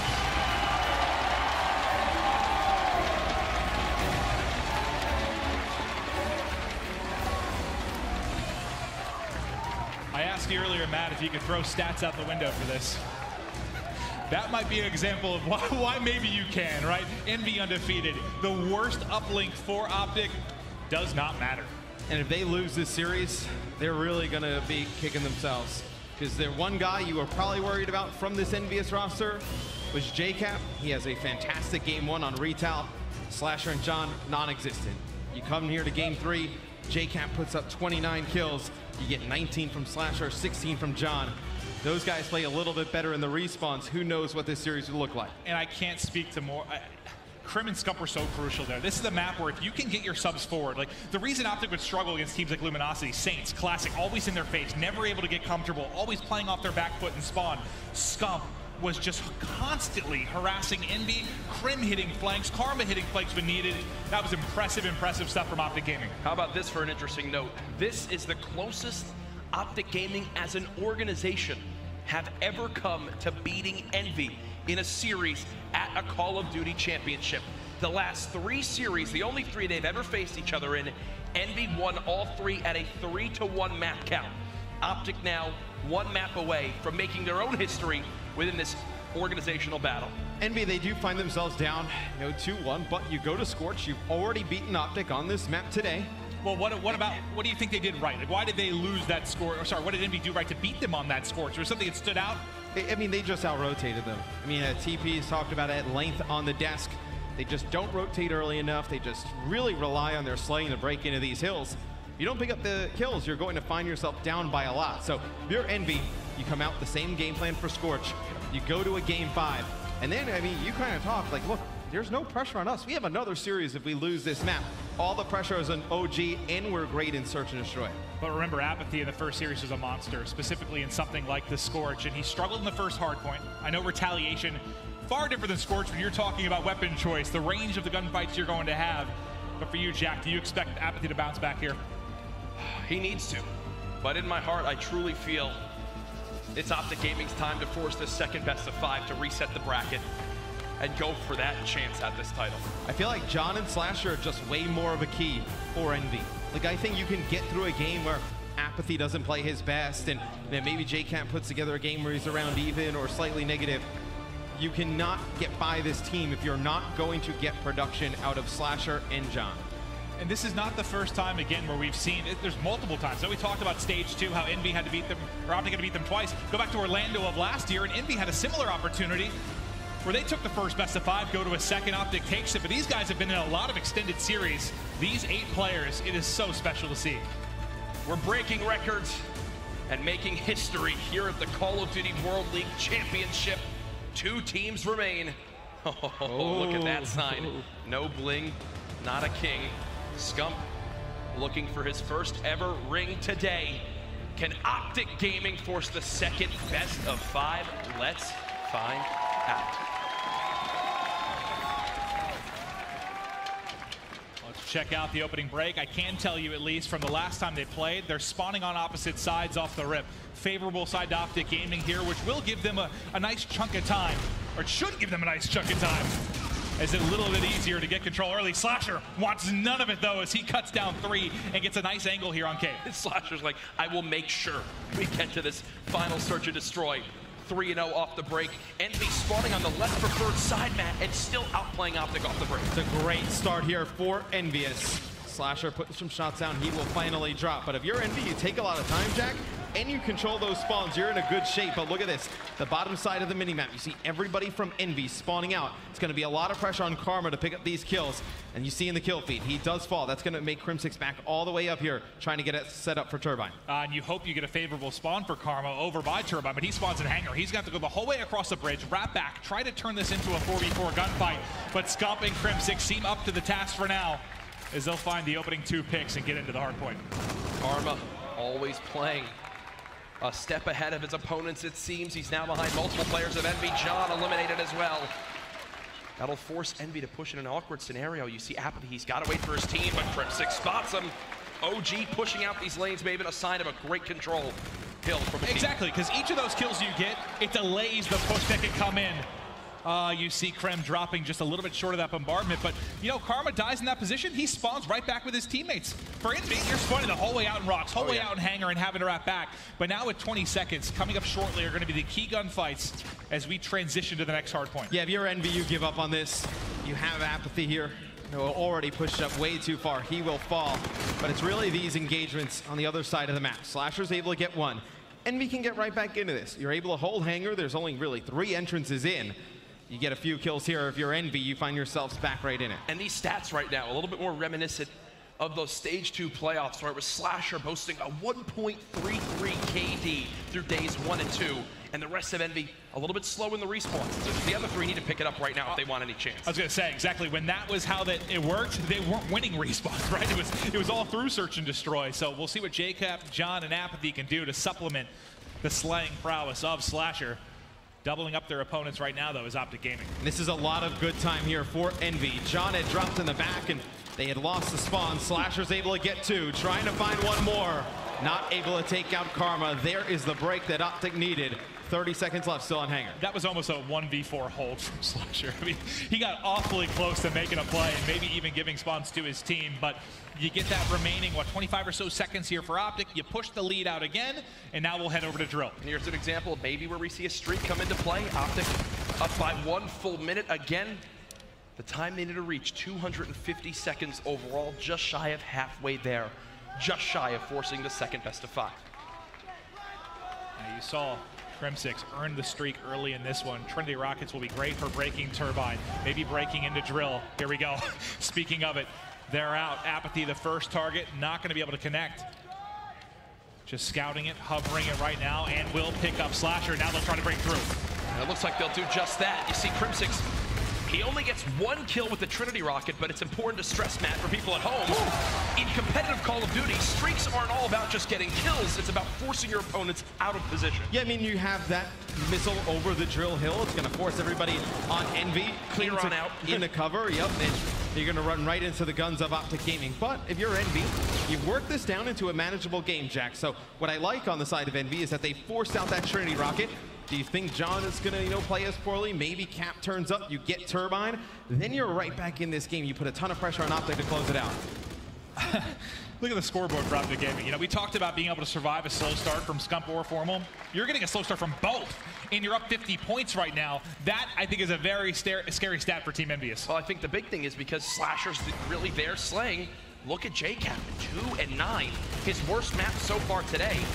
Non-existent in the slaying right now for the boys in blue. He's got 4 in a row. Can we switch over to Karma right now? There's the 5th, 15 and 9, 200 off the Trinity Rockets, and awfully close to picking up that camo payload. He has been brilliant on Championship Sunday. And I was talking about it before this map even started. You had 2 very good respawns from JCap. You needed to take advantage of those, and you've got the good games out of Cap. Now having a rough one here, 2 and 11. You are getting a good game from Slasher, though, trying to keep Envy in it. That's what's scary. I mean, you kind of expect maybe one of those games going to happen from Cap. I mean, we've seen them in the past where he can sometimes be a liability. We know the tangibles, the intangibles he brings to his team. But can he pick it up over the second half of this game? Optic have a timing window right here. They've got to go before the pinch comes in. It's developing now from Apathy on the top side of your mini-map. He peeks on in, cuts down Crim 6. Karma now dead in the hill. Envy, they should be able to hold this one unless there's a miraculous play from Formal. Well, he does get a kill. Can he turn it into more? Oh, Karma won't forget that one. 180. But Slasher still holding inside. He has camo to go. So now you're going to take the last 30 seconds or so here if you're Envy. And I think if you can get Optic to panic, right? The score getting closer, Optic had a huge lead. Maybe they push out from Hangar and you're able to get to that side of the map. JCap just got his 3rd kill. He's 3 and 14. Oh, 3rd ringer, 3 kills. Serious? At this point, who knows? Well, I mean, look, the guy's got 3 kills. They're still in this game. It just shows you how good Envy is on this map. And what did I talk about? Maybe you're able to take Turbine and you get the rotation to Hangar. They pick up all the kills. They're in control at the start of this hill. This is insane. I mean, you're literally surviving a 0.2 KD from Cap right now and holding inside. He gets one more, but the break comes in for Optic right when you thought we might see a lead change for the boys in blue. It's the green wall coming on through. Karma, one of the better players in this top Hangar hardpoint. He typically hits that high wall run. Slasher knows it, so he immediately explodes that Scarab, picks him up as he's weak. Here comes the challenge, 1-1 by Formal. The trade should come in though, JCap dead. John trying to stay alive, able to get one, and FTL to safety. Again, trades is the theme right now on Hangar. Yeah, I mean, you don't get a lot of time for either side, just because so back and forth, it's so heavily contested. The lead ends up being pretty similar to when we got here in the first place. But if you are Envy, just remember, they already burned that one streak that Crim had on Drill. You go over to this hard point. Maybe you get a pinch going. You do have Slasher with the active camo for the side of Envy over on Turbine when it comes up. JCap on the pinch, Formal, the late reaction time. Punished because of it. 1 versus 1 now for the hill. It looks like Optic Gaming come out on top.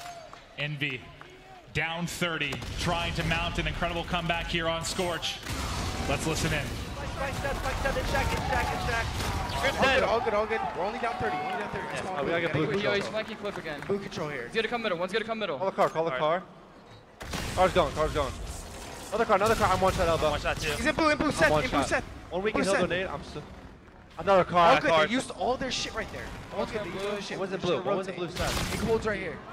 He's middle. No, we can do this, man. Set that. One's in old. Yo, hold the flank, someone. I'll hold down. Getting a new. One could flank cave. He did. Flank cave. He's hitting it. Cave dead. I'm one shot. Stay up.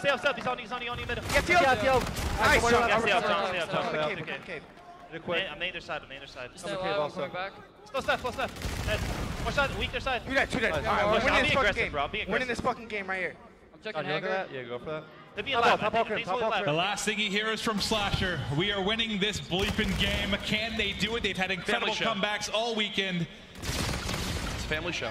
Let's see if they can do it. They have 1 payload, and it might just be the best they can ask for in active camo from Slasher. Will it be enough, though, for them to make this miraculous comeback? You get 1 hold on Turbine. Optic spawn out Get too. across map. Yep, this is looking good for Envy here at the beginning. You get a hold here, and let's say for argument's sake, Karma uses that camo and they get nothing for it. This is one where Envy will definitely end up taking the lead. Several down, all down right now for Envy, and they huge. are in. Karma's got the camo here. You get the final 5 seconds. Envy spawning out. You're set up for Turbine. This should be the game, but it's all going to be on the Centurion and also on the camo from Slasher. Will he be ready for this? One final push is all they have. Optic Gaming 8 seconds away. The challenge from Slasher. Can he find a kill? He's in. He's behind. 2 kills to Envy, but Scub and Formal there to trade it out. Karma, Scub, Formal, they clear house. Series 1 goes to Optic Gaming.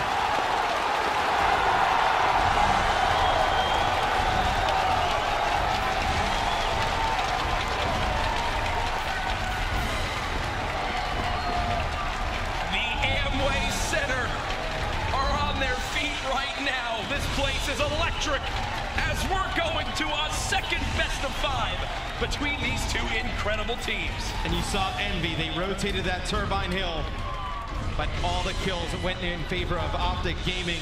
If Envy swings a few of those in their favor, now the score starts to get close to about even. The camo comes out from Karma. Maybe you saw the rest of that timeout, and you give yourself a chance to come back in that one. But man, that first series, exciting one. I don't know if you could have wrote a script better than this, but the first series to Optic. Next, we've got another best of 5. It's getting crazy here in the Amway Center, but we've got our professional analysts available. I want them to break this down. Ben, buddy, take it away. Thank you very much, Maven. Well. Optic Gaming reset the bracket. We're going on a second best of 5, and that series was crazy, very crazy. Phil, I was looking at you during that last map. I was like, I believe this is going game 5.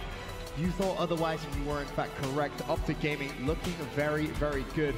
And team, I asked the question to you as well. From a player standpoint, if you were a Team EnvyUs, if you were on that main stage right now, you've just had the bracket reset against you, what goes through your mind? Just trying to calm down and figure out what was going wrong. Optic made a lot of adjustments compared to that winner bracket final we saw between these 2 teams. I think Envy realizes that. Right. And on that map number 4, what are you really going to do when someone like Cap is going that far negative? You don't think it's going to happen again. And it's mostly just slowing it down and finding a way to shut down the players on Optic Gaming as much as possible. On that map number 3, you saw Scump take over. Yep. Map number 4, Krim was having a beast of a game with that E-Rad. Right. Try and slow the game down as much as possible should be the goal. Well, we'll go ahead and break down that first best of 5. We'll start with map 1. Of course, this one goes Optic Gaming's way, Merc, and it was the perfect start that Optic needed. Yeah, this is what we talked about, right? In this pregame, I felt like if Envy was going to take this series, they needed this map. But Optic, they 3LG, they come to this very, very hot. It was a weird start to this game because you felt like Envy had control. They were getting the kills early on Bridge, but they weren't picking up time. Towards that lower street, again, they left 15 seconds to set up for that Cathedral Hill. Well, Optic breaks them. A very good job by them. Envy, they just weren't picking up the kills. There was times when this game got pretty close, but then Optic went away from it. Just a great game overall from Formal, from Karma. Yeah, and I mean, even when they gave up that 3, 10, 15 seconds of time, if you're going to do that, you need to make sure you lock down the spawns. Well, JCap, he has an engagement. The player's on his steps. He's on a nice little head glitch in the back, but he flies out. He takes the challenge for absolutely no reason, of course. It was on Optic Gaming. If they're trying to push into the hill, they have to force the action, but JCap does that. He falls, the entire thing collapses, and then you're just off to a terrible start. Yeah, terrible indeed. There, the final score, 250 to 135. Then map 2 comes through, and just when you're thinking, okay, all right, Optic Gaming, we see you starting off strong. Team EnvyUs come out, and it was a comfortable win, Momo. Yeah, it was, and this is where the crowd really started to heat up, especially when Formal picked up the sniper. But, and it was a big but there, EnvyUs, they kind of showed, you know, what they can really do against a team like Optic Gaming, and this is what we talked about previously. I've got to say, this is like, you know, Formal and John Sniper. This is entertainment. This is Call of Duty's finest right now. But Envy, for me, they were that more methodical team, and I think Optic Gaming, they were caught out a couple of times. And I think that's really what was shown in the end. Apathy, another great series, 11-3, 3.67.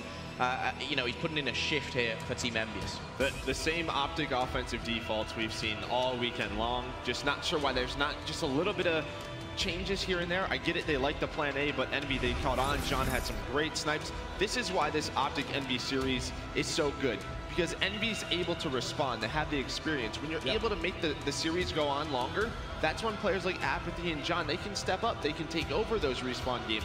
Unfortunately, they didn't get that this time, but that's why Envy is able to do it. They keep themselves in the series. A lot of the teams, they falter to Optic Gaming and Search and Destroy, but a great response from Envy. Well, series tied at 1-1 at that point, and then we go over to Uplink. Going in, Team EnvyUs was 100% on this game mode. Team, not anymore. Well, the King took over on this one, taking every single gunfight that he possibly could. And the reason that he was able to do that is EnvyUs kept taking those fights. And sometimes you match up against a player that is just on form in a given moment. Usually it's Scump or Formal on this team. And when he's just gunning you like that, you got to start playing corners. You got to start playing smarter and make him look for you a bit. Scump had no reason to slow down whatsoever throughout the majority of this map, and you can see exactly what happens. He's hip firing people, he gets those streaks. It's a snowball effect. Optic Gaming has always been, since these 4 players came together, the best at snowballing maps into their control. Scump does it here. Yeah, and then on the flip side of things, if you think back to the first time they played on Frost earlier, Envy was kind of able to just straight up outplay them. They were able to mix things up and do different stuff. They sat in sub bay for a long time, and they were able to stagnate the drone. And Optic, well, when they're forcing the action, they didn't have as much success. But on a map like Throwback, well, it's going to be non-stop action the entire time. The only place you can stagnate is over by field, but the drone never sees that side of the map. So when it's just constant gunfights after gunfights, whoever's winning them is going to win the map. And Optic, again, just a full-on performance from them, way too strong. I think as well, what we saw in the replay then, that kind of game-changing moment where one of the Envy players takes down that reactive armor, and you think for a second, hang on, this could be, a relay, 50 seconds left. However, the overdrive gets popped, it all gets a little bit kind of clustered, and it doesn't pay off for Envy, and then you know that Optic Gaming, they are, obviously defeating uplink of Envy, defeating Envy on uplink, and then pushing that game forward. And that's where you start to look around. You think, are we going to a second best of 5? And that's when you asked me, and you kind of said, are we getting a game 5 out? I don't think so. They've just lost this map, Scorch Harpoon, but I just think the momentum that they had, if they carry this through now to the second best of 5, boy, we're on for a good game of Call of Duty. Definitely will be. As you heard Momo say, we go into map number 4, and even though Team EnvyUs have just been Optic Gaming on this map, Merc, you see Optic Gaming bounce back. Yeah, they fixed their mistakes from that first series that we saw in the winners final. They were rotating the hills, they were getting the kills when we needed. Still at times, you saw it, there was some openings. EnvyUs, they almost start that comeback, but just a great job overall. Crim6 has a big game. We've said it all week long. If he plays well, this Optic team will be so hard to stop. He does it here. Just a great game from Optic. It's a great battle back and forth, and I just loved how Optic was able to perform teamwork-wise on Drill Hill, especially on this one. I feel like the baiting and switching, they'd pick up the first kill, they'd wait a second, wait for the other players on spawn behind them, and then just slide out. They were all baiting for each other. Scump has said it multiple times, multiple players on this team have said it multiple times. If they're all playing selfless, they're going to win this World Championship. I saw it there on Scorch, and Joe, you touched on it already. A great job of adapting to what they did wrong in the previous series. Yeah, I just think Hanger was the big one for me. I mean, you could see it was even, but that's where they lost that game 1 in the winners finals. You could tell that they were trying to play the back spawns. Formal was putting emphasis on it, and they were sort of closing in on the team of Team EnvyUs. They were honestly giving them the hill, but then they would hit it from all 4 angles. Series number 1, Slasher 1.0. On the other side, Scump stepping it up, +10 in this first series. You heard Jack say, hey Scump, this is probably the most important series of your life. Best KD on Optic Gaming, a 1.14, a fantastic first set. But now, this grand final gets simple. It is a best of 5. Winner takes home your World Championship. Optic Gaming, they've done the hard work, they've reset the bracket. Now though, a whole new best of 5. And I'm curious to see the maps that we have for this one. Throwback Hardpoint, Crusher Search, Precinct Link, Breakout Hardpoint, Retail, Search and Destroy. In terms of this map set, Teep, I'm gonna start with you. I feel like Envy needs to take this first 2. I think they have a pretty solid chance of the throwback. It's kind of a coin flip though. EnvyUs looks way better in Search and Destroy, so I think I'm leaning definitely towards EnvyUs, the boys in blue for Crusher. From then on, I really don't know. I could see a map 5 in this series, but if it is going to go for a map 5, yeah, that's what we're all hoping for at this point. But I think those maps 1 and 2, so crucial. Throwback, so important. I mean, obviously the maps are going to be important, right? But at this point, I think Optic Gaming is just too strong. Their record against Envy so far, they're like 8-2. Well, now 9-2 in series count. They look fantastic. They're better the vast majority of the time. Envy, the one match that we just saw them win earlier, they were playing out of their minds. And I just don't think that's sustainable. I don't think you can put up performances like that consistently against Optic Gaming. Of course, you're going to have to be able to outplay them. But we've seen Optic, they make mistakes occasionally, but they clean them up for the most part. And even on the main stage, this is where they're going to shine. I'm going with the green wall. I think they end it in 4. I'd love to see a map 5. I think they lose the S&D. I think we see a very close uplink. And then I think Optic Gaming I just have this feeling that they're going to crush it on breakout. I think that's where they end it. That's my prediction. 3-1 Optic Gaming. Their time's now. Yeah, I think game 1's everything. I think these guys touch on it. We saw these two teams. This was the first hard point in Winners Final. Optic, they took control very early on. They were able to win it. And then, you know, you go towards that crusher. While you guys think Envy is going to take it, I feel like that's an Optic map. I feel like they're going to be very strong on it. And then precinct uplink, yes, we saw that epic comeback, you know, yesterday from Envy, but I still think that's one of Optic's best uplinks. If Envy want to win this series, they're going to call me crazy. They have to win both hard points and game 5. Steve, you're like, yep. It's a good call. Yeah, good call. All right, fair enough. Fair enough. As I said, this is a simple grand final now. It just comes down to one best of 5. We've been talking a little bit about Astro Gaming MVP. Of course, that will be announced at the end of the show over at mlg.tv/overtime. Special guests, of course, Doug, Sensor Martin, and Quinton Rampage Jackson. That one, of course, you do not want to miss that MVP. So prestigious. But as I said, the 2017 CWL Championship presented by PlayStation 4 Grand Final just got simple. One best of 5 winner takes it all. Will it be Optic Gaming for the first time in the organization history, or will Team EnvyUs go back to back?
Ladies and gentlemen, guys and gals, welcome back to the Call of Duty World League CWL Championship.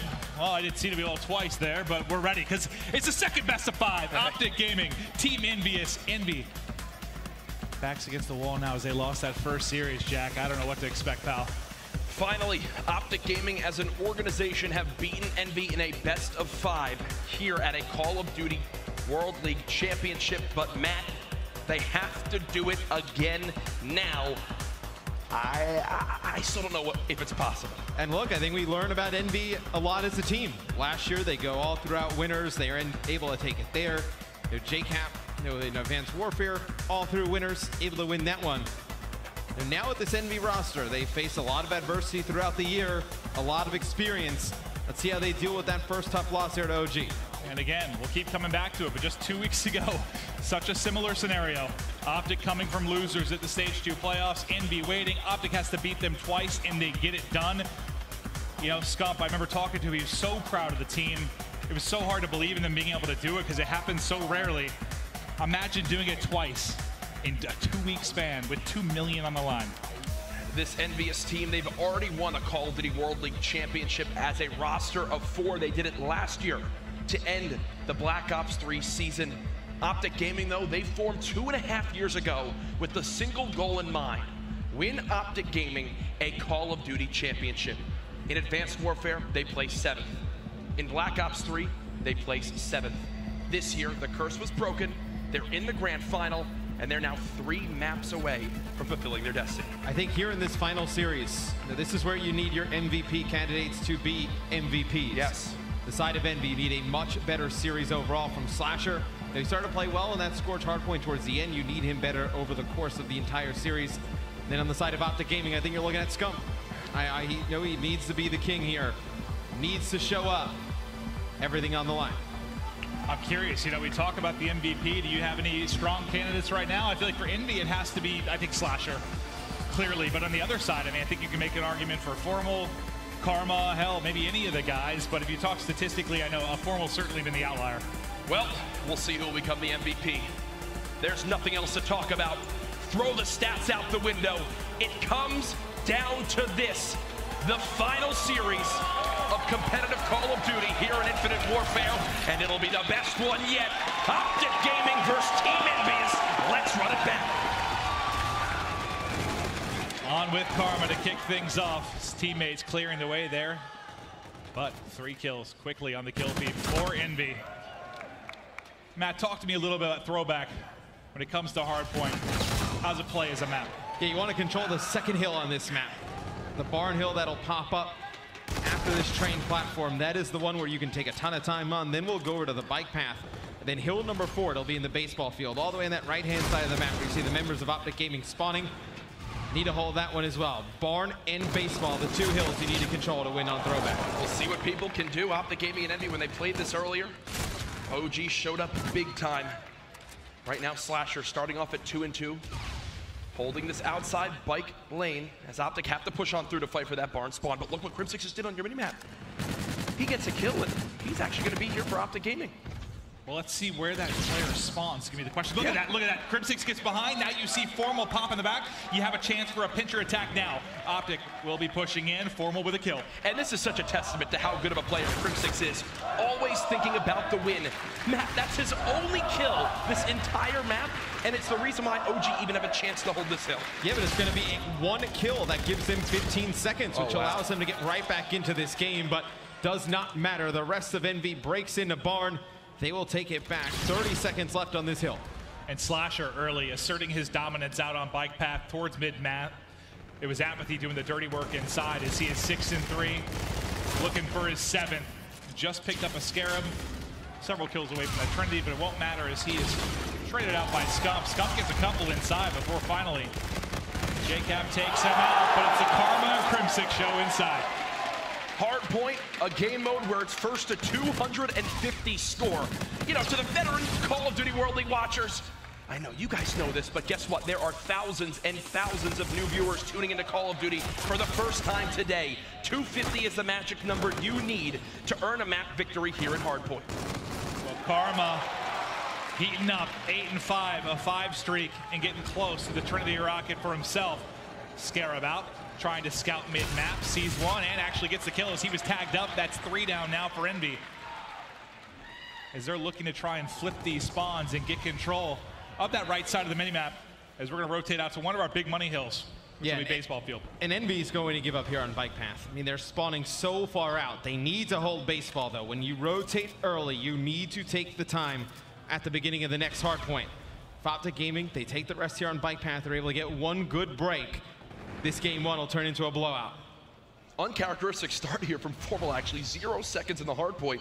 So far this weekend, he's been leading his team in hard point time at 93 seconds on average in the hill. You can see he's playing around what's working for his team right now. If his team's winning the gunfights in the hard point, he'll slay around it. More than happy to do that with the AR. 2 big stories here. 1, can Optic break in? 2, can Karma build these streaks? Is he so close? The answer is no. They run into a wall that is Envy, all 4 drop. Perfect hold from Team EnvyUs. That could very well be a game-saving play from Team EnvyUs. You get that first wave of kills. 30 seconds still available on this hard point. You're able to close the gap going into the second half, and you get a better second half from John. You may be very well able to steal this game 1. Last year in the Call of Duty World League Championship, it was this man, John, who earned the title of MVP for EnvyUs as they took home that incredible prize pot. And the grand final right now, a quiet game from him, a 0.6 KD at just 6 and 10. But Apathy, the closest we've seen of anybody getting these streaks. He's just a kill and assist away. Trying to maybe find an easy kill. He's got one of the side teammates going to call it out. There it is, 25 points off. Whoever's at back boss, this grenade could be huge, but he's able to slide and get away with his life. Live to see another day. Live to work on these streaks, shooting a dead body. There's one though, 25 now to the bombardment. And you see how good Envy as a team there. They bait for Apathy, they give him that kill. Why were they the best team at the end of Black Ops 3 last year? They're baiting and switching was to perfection, showing you why they are world champions here. And Matt, you made a great point earlier saying how that hold at baseball could have been the saving grace in this map. It's now been 40 straight seconds for Envy. What was a 60-second lead for Optic is now down to just 15. Well, and they also get streaks out of that baseball hold as well there on Apathy. So next time that hill comes up, he's going to be able to use those to break. It should go to EnvyUs again. And what did I ask you before this? Can Apathy pick it up? He struggled in the last series. They need him to be huge here in hardpoint. He's done just that. Nearly a minute in the hardpoint. 17 and 10. He's leading all players in the lobby. But Karma, some filthy shots there to top window. I mean, right now he might be the MVP of the grand final for Optic Gaming. Scump. Something went wrong for him on that engagement there as Apathy snaps on him to put his KD to just shy of a 2.0. And this is a map where Scump has gone off famously. We've seen him drop 50 plus, right? He's the all-time slaying leader on this particular map.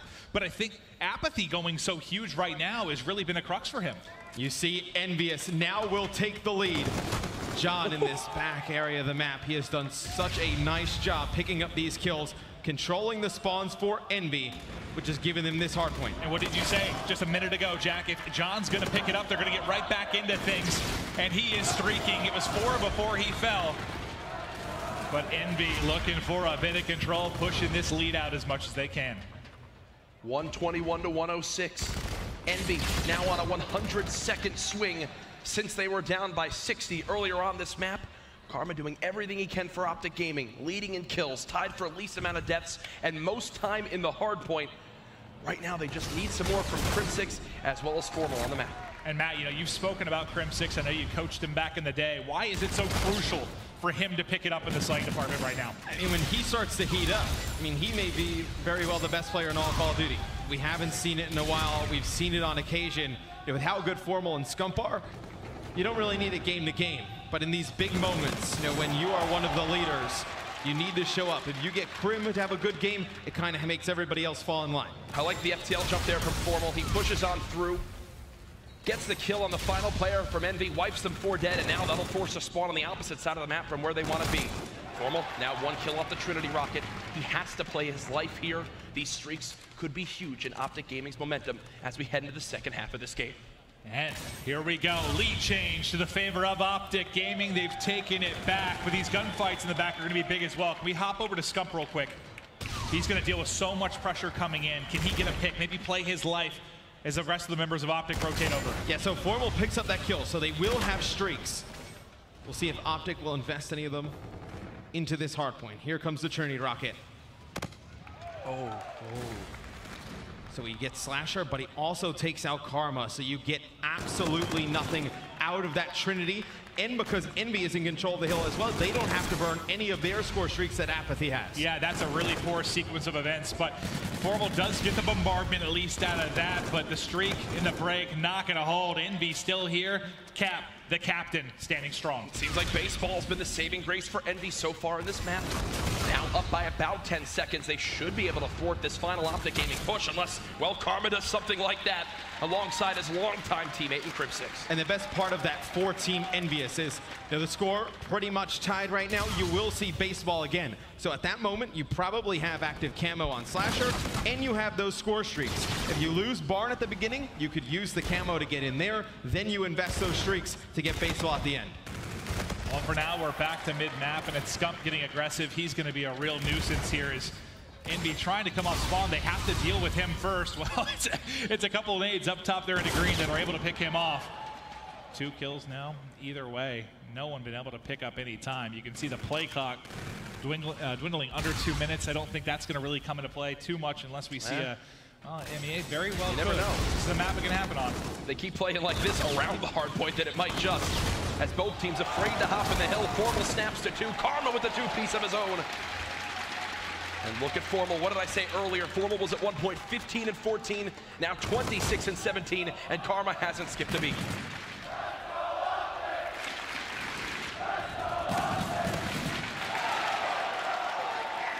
Formal continues to destroy a 6-3, 29 and 17, getting the better of his counterpart in Slasher. He's been a monster all weekend long, but there were questions. Would he show up in the grand final? I think the answer is a resounding yes.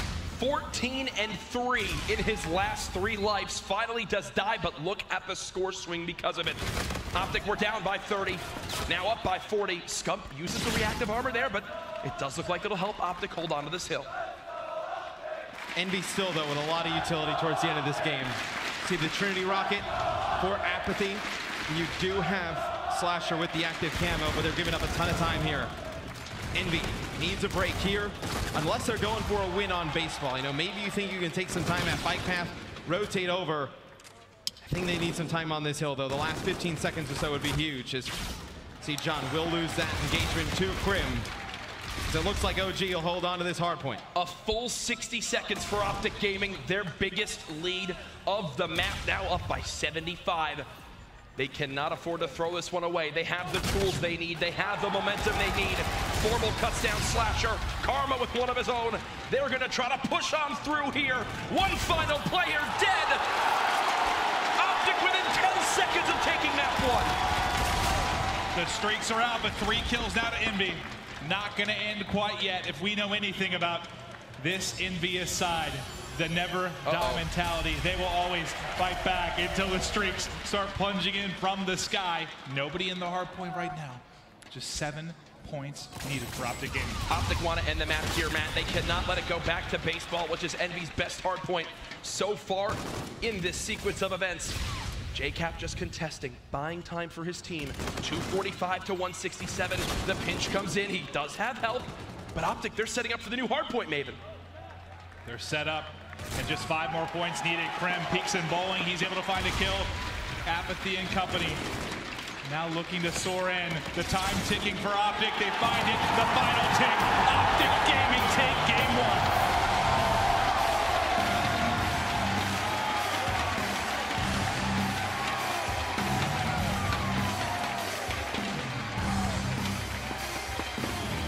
Karma with his best respawn of, I would say, all of the second half of Infinite Warfare right there in map 1. With the way he's playing in this final, I mean, this may be the best series we've seen him play in a very long time. A lot of questions of, you know, is he the player he once was? I mean, in these big game moments, this is when you need him, and he's showing up. Correct me if I'm wrong, but he led the way in the game 1 of the first best of 5. Yes. I mean, he has been terrific through this. I mean, maybe Formal your MVP throughout this weekend getting you there, but Karma making an argument right now. He has been so good. 2 maps away are Optic Gaming. People know the famous shot from Vision last year of Formal with his head in his hands after Optic failed again to win this title. This is the closest they have ever been as an organization. I cannot imagine the pressure on their shoulders right now. And I mean, you know, the last game will be the hardest. Like, you know, winning map 1, great. Winning map 2, excellent. That closeout game, though. Like, the amount of just pressure, just the intensity that goes into it, it's going to be an extremely tough game, regardless of whether it's like an uplink, a hardpoint, S&D. It's going to be tough. Well, when we talk S&D, we saw the leaderboard earlier. It's been 3 players from Envy at the top. Slasher, Apathy, John. Formal was, I think, on the list at 8 or 9 until this previous series, right? I don't know if Apathy was on this list of top 10, but because of how good he has played in the grand final alone against Optic, with 10+ kills so far in each S&D, he's bumped him all the way up into that second place spot. A lot like the graphics we saw last year. Slasher, John, Apathy at the top. JCap just making championship plays. Envy has found form here, but they are run up into a juggernaut of Optic Gaming. You know, game number 2, obviously Envy very good in search and destroy. They dropped this one. May just be too much to overcome. And if you're Optic, I don't think you can rely on the recipe for the first series to win all these respawns. I just don't think you can do that. It's going to have to come in a search and destroy at some point, whether it's game 2, whether it's game 5. You talk about how strong you've been in it, you have to win it. But you see how spectacular those 3 players have been in search and destroy. This is going to be one hell of a finish, boys. Let's all take a deep breath here. We're gonna slow things down, head into search and destroy. This game mode, 1 life per round. The first team to win 6 rounds will take the map. Optic Gaming up 1-0 in our second best of 5. Amway Center, make some noise. Crusher, search and destroy, up next. Slasher, number 1 on that S&D leaderboard. We have seen him drop double digits on this map so many times, earn multiple camos, but there is a flurry of Optic players pushing through. Can he turn the tide? He does get 2 before dropping, but suddenly it's Cap. A man on the hunt for 2 rings and a 1v2. Can't get it done.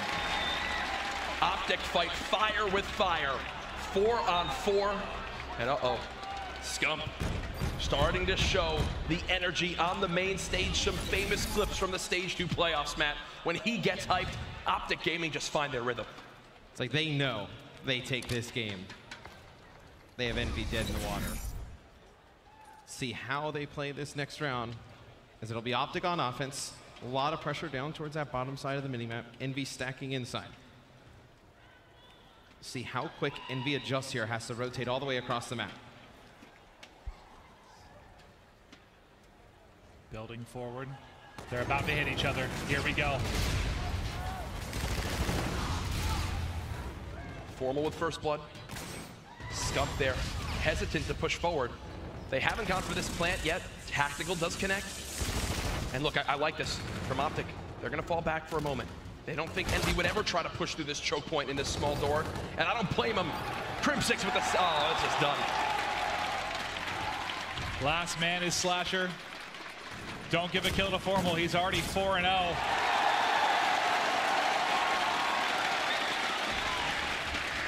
Once they get rolling, they're very tough to stop. First blood in the first 2 rounds here both result in wins. You know, getting picked at the beginning of these rounds in their previous search and destroy against Envy was their downfall in map number 2. You see the adjustments, at least in the first 2 rounds here. Can they keep it going? While Optic do look dominant right now, we've learned one thing throughout the last 1.5 years with this Envy team. Never count them out. We were reminded of that yesterday when they faced EU United. While they are down now, Envy will absolutely be a team that is capable of coming back and potentially taking this series. And how big would it be, though, for the Optic side if Formal can get those streaks? If he gets them, I'll have you elaborate a little bit more on it, but I know, Jack, you've talked time and time again about how you can turn the tides with those streaks, with a couple kills, back and forth, 2 versus 2. Now Karma by himself. This is when you have to win if you're Envy. could this be the round that breaks their back if Karma can clutch this 1v2? But it'd be a big round as well, because Optic draws first blood. And Envy able to win the trades from there on out. Force this 2v1 scenario. We'll see Apathy on your screen. Will get bombed down.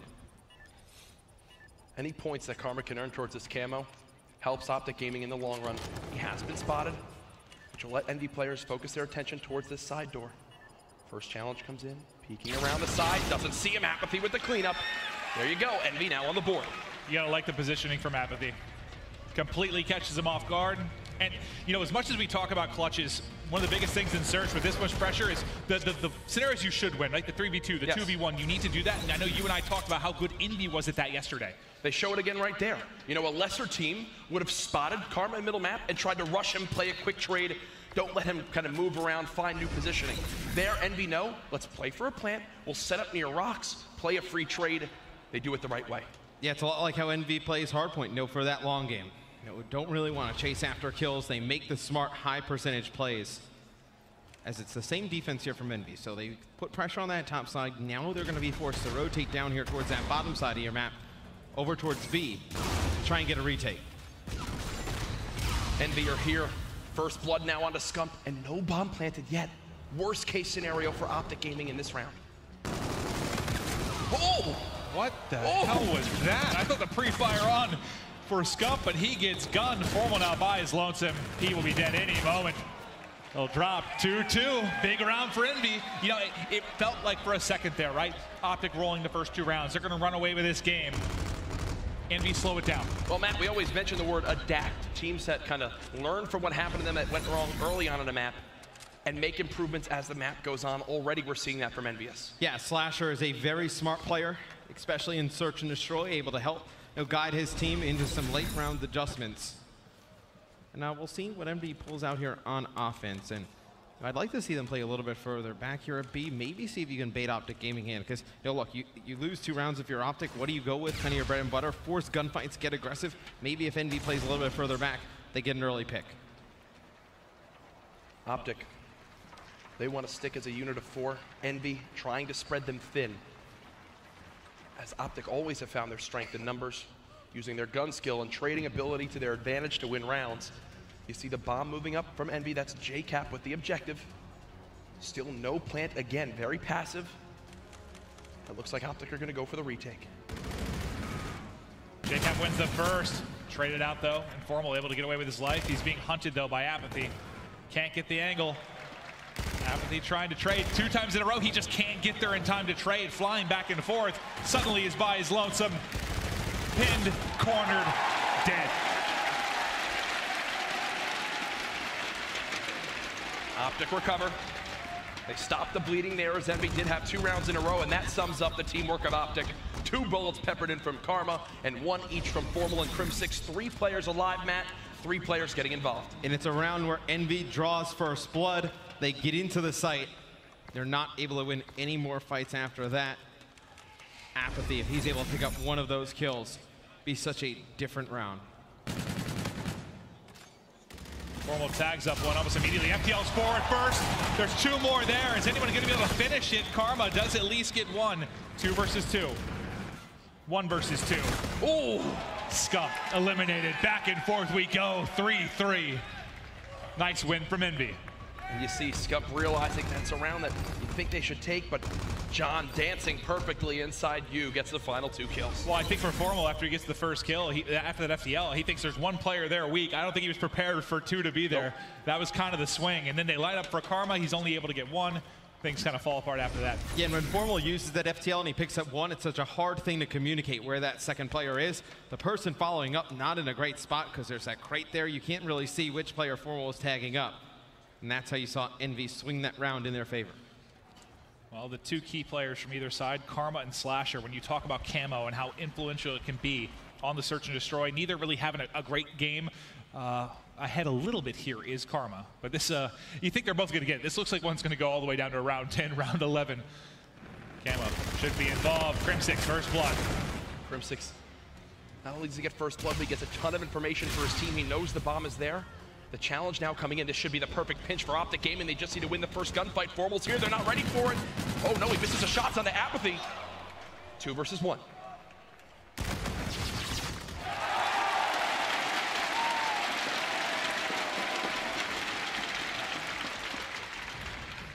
You saw Envy take care of business in a 2v1 earlier. Optic able to handle it here as well. And you've seen Apathy in a bunch of tough spots, whether it was either bomb site, he gets stuck, he's in a 1v3, 1v2.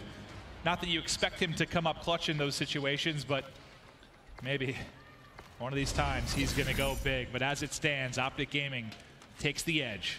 Round count 4-3. Grim 6 just peeking middle. No sniper yet from John. As Optic, they know the site that works for them.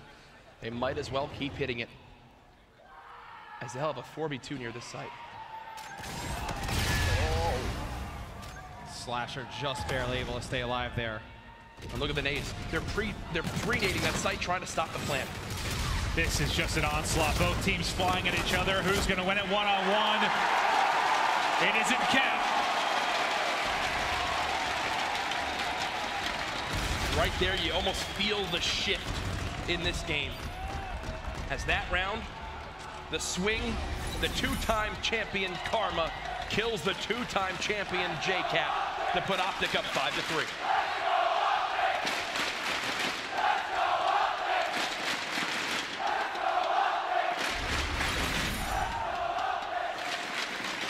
One more round, and you've got a 2-0 edge. Karma, Camo, popped and flying forward. It's a slaughter as they fly in. Only Cap remains.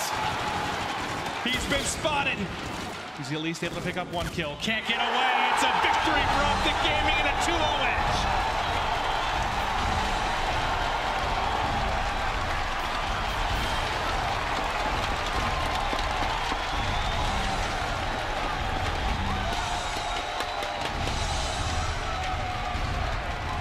One more map, and that will do it.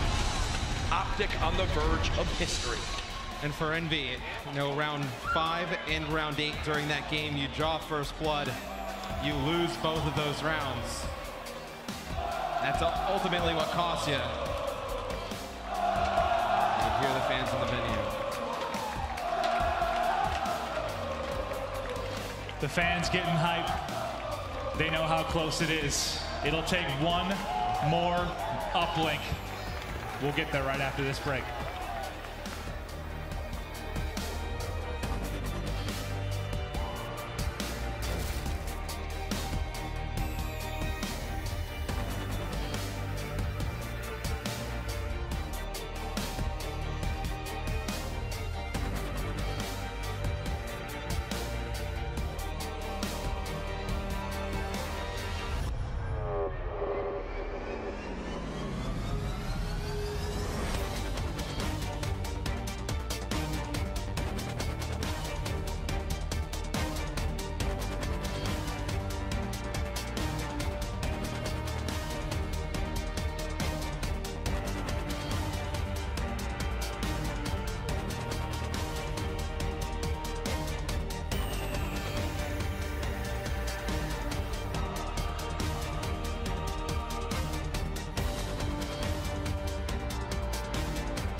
One more map is all that was chanted through that break.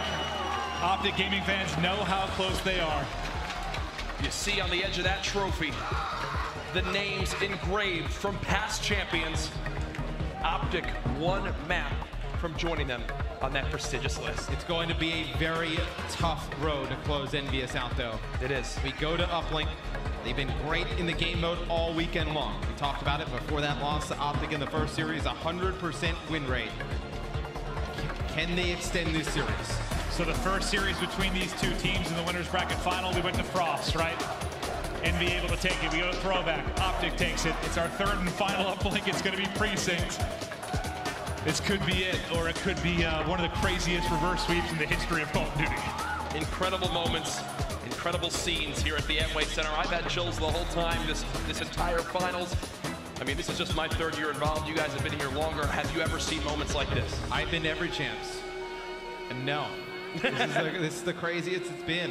You know, as a player during Black Ops 2, you know, caster talent all the way through the others. This has definitely been, at least in my opinion, the best one. It's, you know, last year was great in the sense that it was kind of EU versus North America, but here, it is just two juggernaut, historical franchises from North America that have helped build Call of Duty from the ground up. They've been here the entire time, and this has just been truly special. There it is, the title of Call of Duty champion. Everything that these guys play for. Envy, they won it last year. I must say, you cannot count the boys in blue out. That is so key to mention. If you are Optic Gaming, you end it here. You cannot let Envy hang around in this series. You have them dead to rights. Put them away. Jack, you said Envy, they can come back in any situation. Kind of ironic that we're going to Precinct, in which we saw them mount the greatest comeback maybe ever in Call of Duty. They might have to do it again here to start the comeback in this series, buddy. They might have to do it indeed. Oh boy, folks. Welcome. This is what the Call of Duty World League is all about. Millions on the line across the year. And honestly, this could be the final map of our season. The right side of your screen, Team EnvyUs. The left, Optic Gaming. Precinct uplink. Match point. It's a nice opening here from Optic Gaming as they locate 3 kills. Drone pushing forward. And from the side EnvyUs is playing on here, they just cannot let a lead get out of hand. So many times you see Optic Gaming, they get control of the other team's spawn. The next thing you know, 7 points are on the board, 10 points are on the board. If you are Envy, keep it low scoring in the first half of the game, then you go on the real attack in the second half. Well, Kremsix lining people up there for a couple of kills, but will be traded out. No real offense here in the opening 60 seconds. You know, Jack, you talked about kind of, you know, from window to statue to block. Kind of explain the progression of this map. There's 3 main power positions on this lane that you see that the drone keeps pushing towards. This top window that Karma's currently playing, the cat statue that you see ARs always post up on, and the block that's on the top right of your minimap in that park area. For example, Formal on the middle of these two, signifying that Optic are fighting for middle map control. Every kill he gets here will let his submachine guns push up and play that close range, but his job right now, shut down the ARs of Envy. Slasher first Formal, it's been a theme all weekend long. And right now, I'll tell you what, man, one of them can definitely dictate the pace of this game. You don't want to say it's nerves, but both teams at the beginning have not had a chance to put points on the board, both playing a little bit more passive than we've seen them play throughout the rest of the weekend. Do you think maybe the break kind of does that? Like, you have 10 minutes there to let it set in? Look at this. Envy, they're all pushing out statue. Optic find the open lane. They connect. With the first point, Karma and Crimsix pinch from construction and catch Envy off guard. First point to Optic. You see Formal trying to deal with players inside lobby, also pushing him a ticket. He's going to get bullied out of his power position. But Nobody able to get anything on drone yet. John comes in from behind, finishes up the 2 weak players from Optic Gaming, and now a chance for Envy. Slasher trying to layer the map towards that block that you were mentioning earlier. Optic, they have to defend their base. They're 7 minutes from a title. Let's hear their communication. I get flanked. Cat. I'm weak. I'm still weak. IL, nice. Another one close, App. He slipped block. Block. Capture. Nice. Block. Still behind it. Watch out. Nice. Let's go, boys. I'm going white. Cat. Coming set. Is he already top? Top cat. Try to get to L. Ball's gonna reset. Damon, watch your white. Orange slasher. One shot. Nice. L. Gone. Watch out on me. White. Oh, Cap's white. Let's go white. First guy, John on sign right now. Yeah, they're pushing. He's going high left wall run. Nice one. Yeah, Cap flanked you. Just wrap back. Oh, shit. We should go new. I'm on you. He's behind me. Nice, good job. John down on the cat. One more low on me. One more right here. Close, I got you. Close tap, last guy. We can go captain maybe. Oh, behind us. Nice one. Nice. Ran away. He's on ball Let's spawn. go back to cat. Yeah, I'm wrapping cat, guys. App's here, close left. App's dead. Another one, slash orange. I'm hitting him. Nothing top. Go. Looking at the high. Nothing white. High orange, dead. Nice win, Damon. Yo, back alley. Go back alley with ball. Slasher was here. Go back alley with ball. Top glass. Orange. Slasher's top glass. Going to the back door. Slasher's back door. Top, one shot. Top coming. My bad. He's top, still top two. Still top, one more. Go hold, Matt. Just keep holding glass. Good try. Two top glass. Three glass. Nothing white yet. Nothing white yet, guys. We can go for the yellow one. Get ball back. Start moving it. Ball. Oh no, I picked it up. I'm out. Two on ball spawn. Another one, John on ball spawn. Last guy, cat, one shot. He's on the trash can inside of L right now. Yep. Yeah, Matt, I spawn white, Matt. I spawn white. App's on me, guys. He's in L still. We're coming white. In L still. Is it out, Cat? Yeah, go for it. Yeah, it's out, cat. Backstairs, John. One naded at the end. In L still. App. Backstairs weak. One stop, cat, back cat. Cat, one shot. Yellow on me, yellow.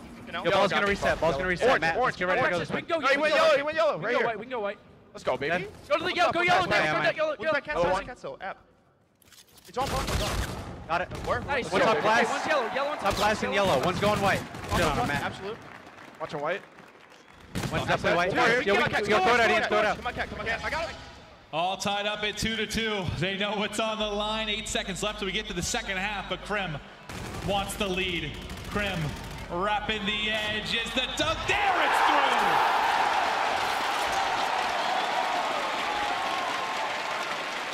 That is the perfect way to end the first half for Optic Gaming. They had another opportunity to score. They tried pushing the drone forward. They tried to get a reset. Envy was able to throw it off the map. But there at the end, they clutch up. Only 5 minutes away from taking this. I'll tell you what, 5 minutes away from Karma 2 rings, becoming Karma 3 rings. The first ever. Unbelievable.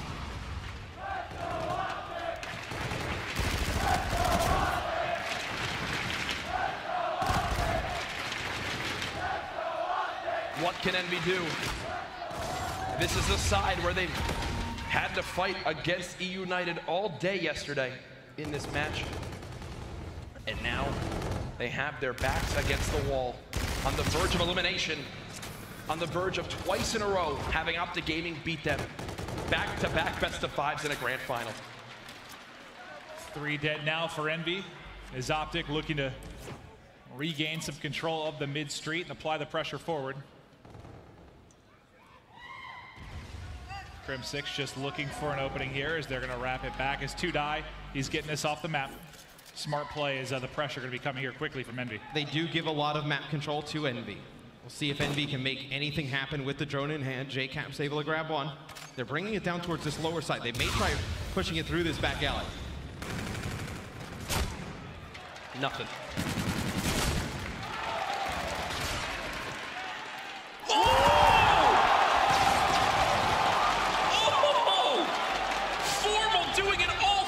Gaming. Like a bird out of the sky. How high was he to grab that pick? That was the highest that he seen when jumping. It may have just been the POV we watched it from, but super jetpack. Wow. Envy recover though. Still 4-2, 1 possession game. From 5 minutes down to just 3 minutes now for Optic Gaming and their first ever Call of Duty World League Championship. Whew.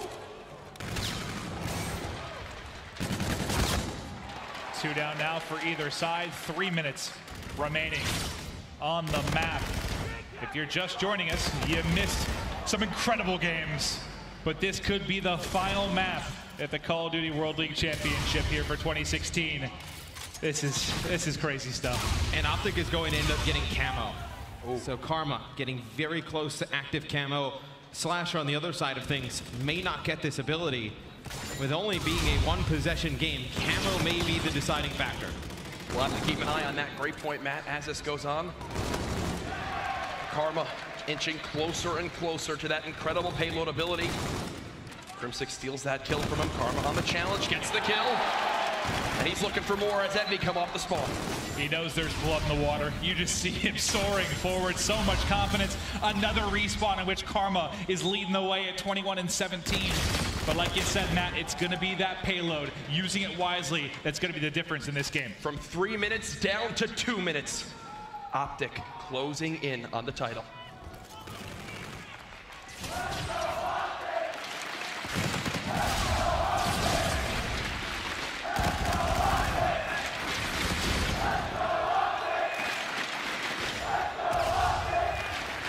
And Envy is running out of time here. They have not been able to get control of mid-map. They have not been able to get the drone. Karma with active camo. This could be the push. push. Can it be the one to put it away? What a play though by Slasher. Can he actually stop it? The camo still up, has to take the 1-point toss, but that's big. Makes it a 2-possession game. 3-point lead for Optic. Slasher still hasn't earned his camo either. He needs what, two kills or so? Yep. JCat doesn't have his overdrive. You've got nothing to work with here. From 2 minutes down to 60 seconds. This is it for the green wall. Slasher with camo. But his teammates cannot find anything. All the kills in favor of Optic Gaming. Envy pushed all the way back to their spawn.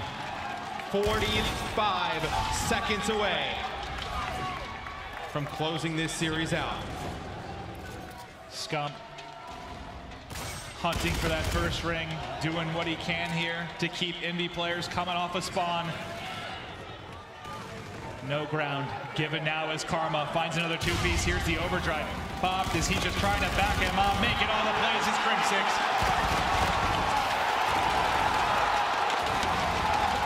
The curse has been broken. The dynasty has been cemented. They are the greatest roster in Call of Duty history. Optic Gaming are officially the Call of Duty World League champions.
Gentlemen, congratulations. Ladies and gentlemen, put your hands together for the 2017 Call of Duty World League champions.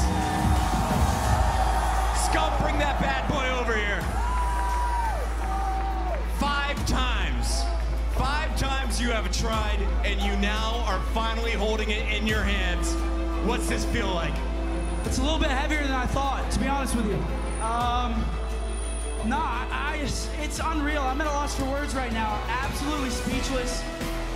I didn't even play that well against Envy in any of the 3 series, except for a few maps. And my teammates, it was a team effort. Everybody did what they had to do when they needed to do. And I couldn't be prouder of them.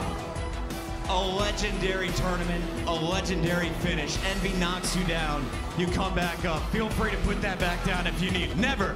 No, it's fine. Karma, I have to ask you though, you have now reclaimed the throne, the only man in Call of Duty with 3 rings. How'd you do it, buddy? Oh man, it feels great, you know, and just doing it in that fashion, I couldn't have wanted it any other way. Crim 6, congratulations on ring number 2, formal ring number 1. And we brought some friends out here to award some prizes. Please welcome to the stage, we have David Michner, Joe Seacott, Ashton Williams, and Jay Perrier from Infinity Ward and Activision. And David, I will let you do the honors. First, the rings, my friend. Pick a winner, Scump.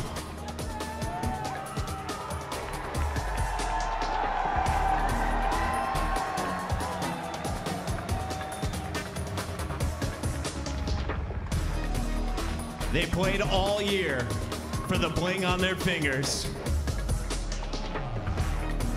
And we are getting some beautiful shots, but it's not just the rings. It's not just the glory. Of course, it also comes with $600,000. Joe, anything you'd like to say to these guys? I'd like to say congratulations on behalf of Infinity Ward and Activision. You guys deserve it. You deserve every dollar. Massive congratulations. Once again, ladies and gentlemen, your 2017 Call of Duty World League champions, Optic Gaming. Give it up one more time.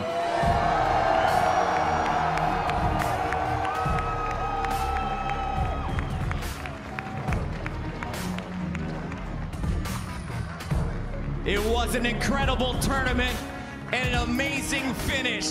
This was the final event for Infinite Warfare.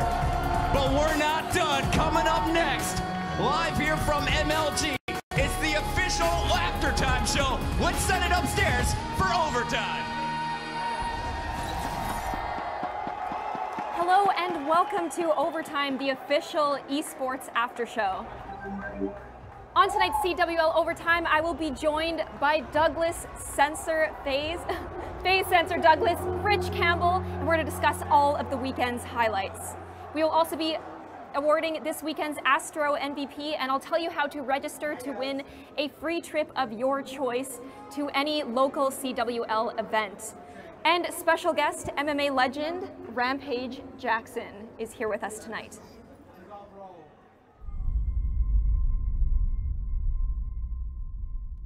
We've been waiting for this moment, and it's finally here. There's going to be a life-changing moment for a lot of the players here. I think that is the key word, life-changing. It's all going to come down to who can play the best on this Call of Duty World League Championship weekend. Welcome to the Call of Duty Championship. It's going to be an incredible weekend. Coolest event we've ever seen in Call of Duty history. From the Amway Center here in Orlando, I'm Gloom, aka Cassie Isabel, and we are so thrilled that you could join us following an amazing Call of Duty World League Grand Final. Overtime is our new talk show where we discuss everything from weekend highlights, player antics, and questionable player fashion choices. On my right, I am joined by FaZe Sensor Douglas, as well as Rich Campbell. On my left here, I have Rampage Jackson, the MMA legend. What a weekend, guys. We have so much to talk about. Optic, finally. Yeah, Optic broke the curse. You know, I told Seth in the lobby 2 nights ago, I was like, dude, I think it's your time. People know Optic Gaming. They have the notorious reputation of not showing up at champs. And I just said to him, I was like, dude, I think it's your time. I said Optic Envy will go in the finals. Envy would be the champions. Unfortunately, Envy lost in 2 best-of-5s. Optic obviously showed up, and they proved to be the champion. How crazy this was, too. I mean, this is my 2nd champs. Never seen a crowd like this in my life, though. Incredible. You guys are awesome in the crowd right now, by the way. Such an awesome crowd. Absolutely insane. And we made history here today. Optic did it. We have a player with 3 rings now. Yeah. Yes, we do. And we're going to talk about the MVP tonight, guys. Who do you think it's going to be? I'm going to start with you, Doug. Formal. The MVP is formal, flat out. It's going to be him. He's been the best player in this game all year long. He's been one of the best players since he came up in the scene back in Call of Duty Ghosts. He's won multiple MVPs, never got his ring until just now. It was a well-deserved ring. He was the most consistent player. I think he's the glue of that team. It has to be formal. Yeah, it's formal. I'm going with formal as well. Going with formal? Yeah, there's just no way. Hey, I'd love to see my boy Scump get it, but the way that formal played, and you can hear Orlando right now, they want to see formal get that MVP. What about you, Rampage? Hey, these guys, they know what they're talking about, man. I gotta agree with them, man. I was gonna say Scump, but formal, he popped off tonight. Like, he showed up. He did. What an incredible talent. We are also giving away a trip for two to a future domestic CWL event. Airfare and hotel will be included. Check out the MLG Twitter at twitter.com/MLG for the entry tweet.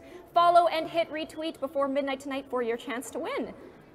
Sensor, give me your thoughts on the overall weekend. First of all, I just want to say thank you to this amazing crowd who's out here right now. You guys have been fantastic. I've been around in Call of Duty esports since I was 12 years old, and to see how much it's grown from the first time I played, and we had like 30 people in the crowd in my national championships, so all the amazing people are out here today. You guys are what makes Call of Duty esports great. All these teams came in here trying to win this world championship. They did everything they could. They put their heart and souls into it. Only one team was able to come out on top. I think we couldn't have asked for a better finals. We couldn't have asked for a better champion, and we couldn't have asked for a better way to close the year.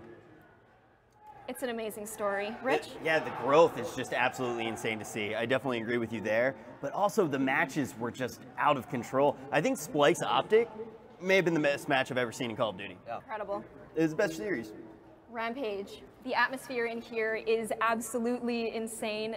Performing in front of fans seems like a very, very hard thing to do. I was rooting for Optic. I was scared that it wasn't, like, things weren't going to turn out the way we wanted them to. How do you deal with this kind of pressure? Because I know that you've been in this situation many a time. You know, the pressure is real, but the first thing I want to say, if I closed my eyes and wasn't watching them gaming, I would have thought I was at like a basketball match or a UFC fight. This is real sports, and people need to understand that the fans are just like all the other sports fans, and the pressure is real for the players. They represent, you know, the fans are representing for the players just like any other sport. And the pressure builds up, and when you have fans, you want to perform for your fans. You know what I'm saying? So the pressure can be real. Yeah, those Optic fans have been waiting a little while. They have. I'm so glad tonight they came through. In the CWL, who do you think consistently handles the pressure the best? You want to take that first? Yeah, I mean, one of the big things is Rise and Envy. Both came out bigger than they did in the rest of the season, and they looked absolutely incredible. Yeah, you got to say Envy. I mean, a lot of people were counting Envy out. When I said it would be Optic Envy in the finals in the beginning of this tournament, the casters, the analysts, the fans, they're looking at me, they're going like, Doug, just keep your thumbs in your hands. Like, you're not good at Call of Duty. You don't know what you're talking about Call of Duty anymore. Don't say anything. I was like, listen, Envy is a bunch of veterans. They're world champions. They were down 10-0 in an uplink in this tournament. They came back and they won it. They went to back-to-back championships. They had the lead. They were looking like they were going to win this. They handle pressure really well. Optic Gaming as well. I mean, at any point in the moment, you could see Optic Gaming 3-0 any team that they play. The only thing people couldn't say about Optic is that they couldn't show up at champs. But now you can't say that anymore. They're world champions. Do you think that anyone choked during this tournament? There's been a few chokes. I know we're going to roll through and show you guys one of the clips from, I think, on a Wednesday, first day of the matches. One player made a crazy bad play. You guys are going to see it right here. You know? Yeah, this is bad. We're gonna go through this a little bit. This is Search and Destroy. We got Supremacy, Vitality, and man, what you guys are about to watch now, this is obviously just a pool play match, but it's coming soon, guys. It's pretty bad. And I would also say that 10-0 choke that E United had on Envy, that broke their hearts. And I saw Pristini after they lost, and he was crying. I haven't seen a player that upset after a loss ever. And I know when you lose like that, you're going to come back stronger. So I'm looking forward to see what he's going to bring in the next game. They were breakout this year, too. Yeah, great players. They had plenty of time. They won one of the first events. They beat Optic Gaming. I mean, you know, they're definitely going to be a force to reckon with World War II. Keep my eye on them. Absolutely. There were many a tear shed this weekend, especially we could tell from the back there. Rampage, performing on such a big stage versus performing at home, would you say that there's a difference? Oh, there's a big difference. I know some fighters, they will beat everybody up in the gym. When they get in a fight, they get the butt kicked like nothing. You know, it's some people that are gym fighters and real fighters. And when you're at home gaming and stuff like that, I'm sure it could be the same thing. You're home gaming versus. We call them online warriors. Online warriors. Yeah, we have them. We have some online warriors. Probably a few of them out there right now. It's a real thing. Yeah, that's something that I've been called out in my career before. A lot of people say, Doug, you have no thumbs. You're not a good player. You suck. You know, a lot of people say stay retired now. Some people say come back. I know just playing at my house. Yeah, we'll see. We'll see. We'll have to put more thought into it. But I remember playing at my mom's house, screaming at my monitor every night because I was so mad about how bad I was getting destroyed. My mom was like, Douglas, well, you're waking me up. I need to go to sleep. It's 2 a.m. And I'm like, Mom, I'm trying to win a championship, And then I would show up at the event, and the crowd really does something to you, and it changes you. And you look at your opponent, you just say, you know, I put in so much more time than these guys did, and I know I deserve this, and it's going to be me or him. And it has to be me because I'm not going to go out on the losing side of this thing. So Optic Gaming, really resilient throughout this tournament. I'm really impressed with how they bounced back, how they won 2 best-of-5s versus Envy after losing to them early. They almost lost to Splice. They ended up clutching up in that too as well. So nothing but great things to say. I think every champion is deserved, and a huge congrats to the Optic team. I want to talk about rage a little bit because we were talking about choking a little bit. We got to talk about some rage. Did you guys witness any rage going on this weekend? Somewhat, but a big thing with COD players is they're very professional when they're on that main stage. Some other esports you'll see people rage a little bit more, but in COD in particular, kind of happens behind the curtain. Yeah, I don't know. I think players are too close with each other. I'm going to call you guys out right now. Money 8s needs to stop. You guys got to stop playing with all your buddies. You only got to stick with your team. Because when you start playing with the other team all the time, when you go against them on a match, you're going to say, oh, I want to beat them, but if they beat me, I'll be happy for them. You can't have that mindset when you're going into a tournament. You need to be angry. You need to channel that anger and use it to push yourself forward and play the best you can, because that's how you're going to be a champion at the end of the day. Man, he's right. You guys should listen to him. He's 100% right on that. I will say Money 8s, though, it's kind of important with scrimming. I think Money 8s may need to stay, but there's a lot of things like I'll get up on stage and try to rile people up and be like, hey, look, you got dropped from this team. Don't you want to win? And it's like, oh, either way, we came out and played our best game. That I'm definitely not cool with. Rampage, do you ever rage while you're playing video games? No, not me. I'm calm. I'm like a teddy bear, mama. I'm cool. Are you sure? Look, outside the cage, I'm a teddy bear. I don't rage. I don't do nothing like that. Inside the cage, I'm a wolf. You know, I'm a werewolf.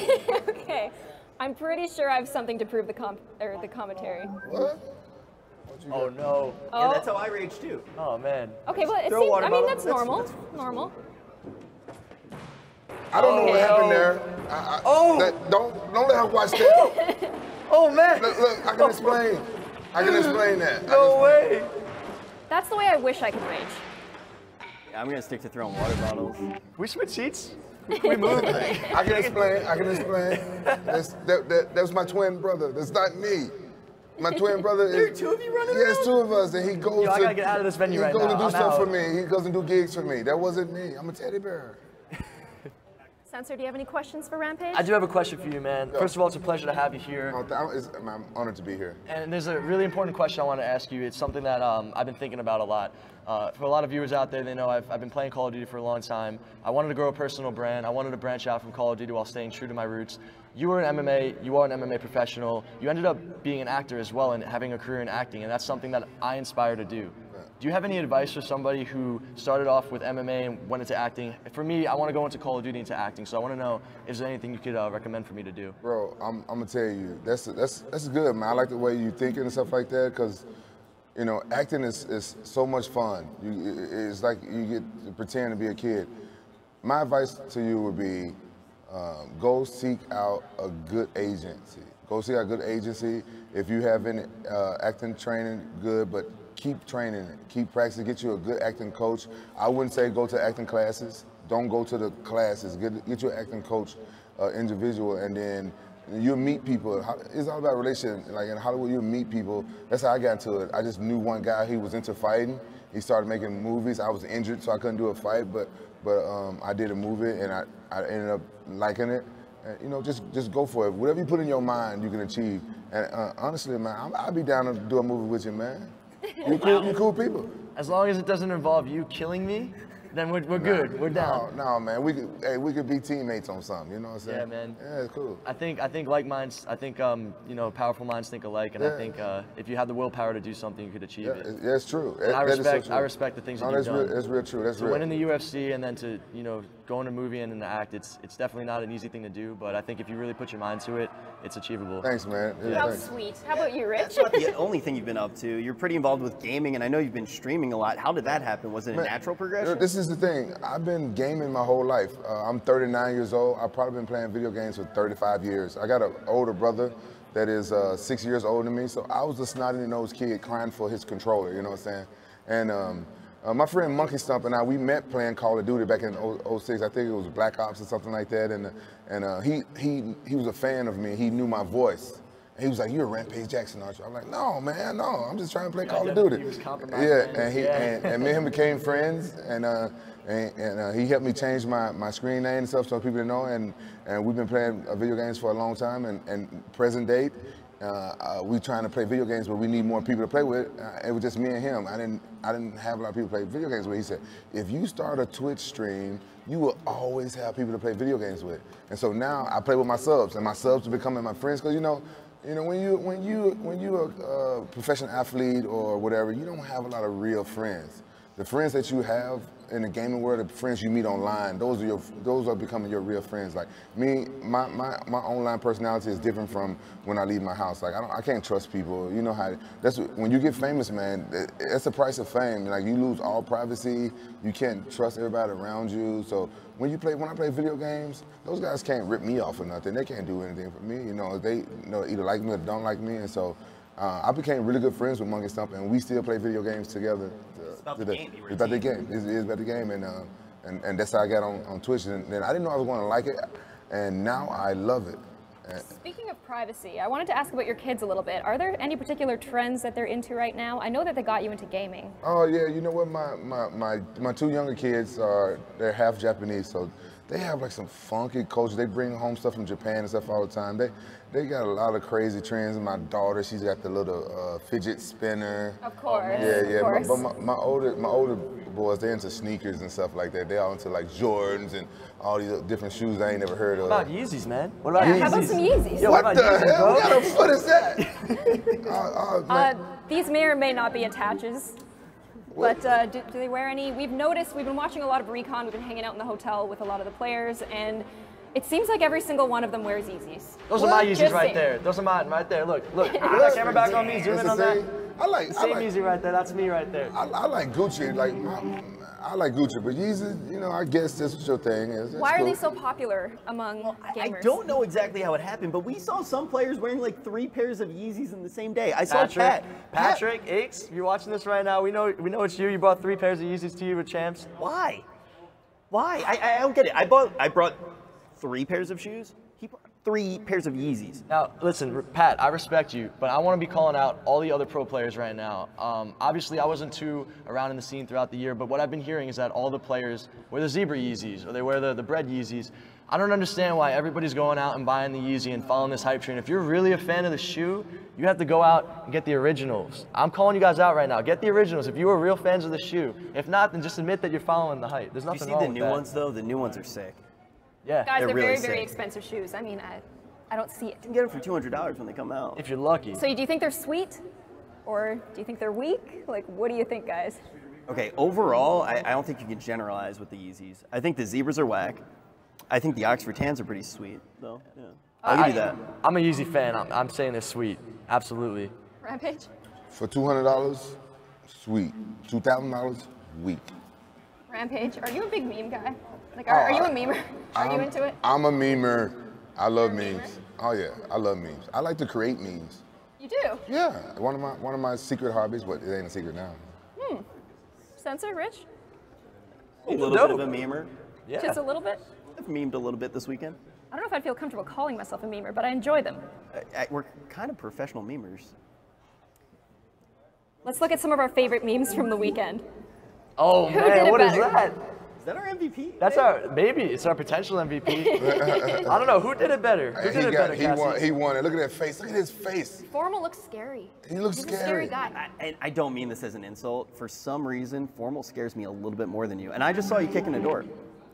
I'm scared of the guy. Look at this. Did you see his face? I've never interviewed him before. I'm scared too. Dude, that's a war cry he had on his face. I'm gonna be honest. I know Formal has a great shot and he's an awesome player and everything, but no, Rampage, you take the cake on that one, man. You're good. You got it. All right, let's move on to the next one. 3-0. Oh man, that's obnoxious. That's an obnoxious one. Wow, look at that. I don't know who they were playing against there, but somebody must have gotten in his head. He must have been pretty upset. I know Seth pretty well, and certain players get in his head and they make him really angry. It doesn't matter who they are or what they're doing, but there's just something about certain people. So when he could go out there and he could win like that, he's gonna try to show off in some way. I think part of it too is you just get so much energy. You don't Look at this one right here. Ix is rubbing Maven's head. Ix, you're gonna need that good luck going into boots on the ground, buddy.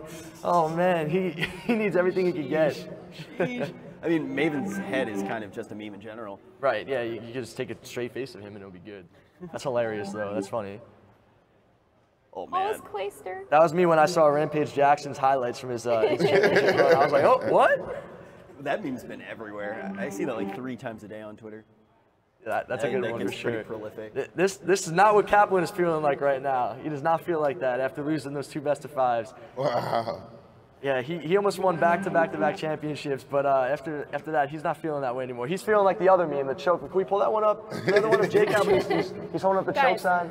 We are ready to announce our MVP. This is our Astro MVP. Let's throw it over to Puckett.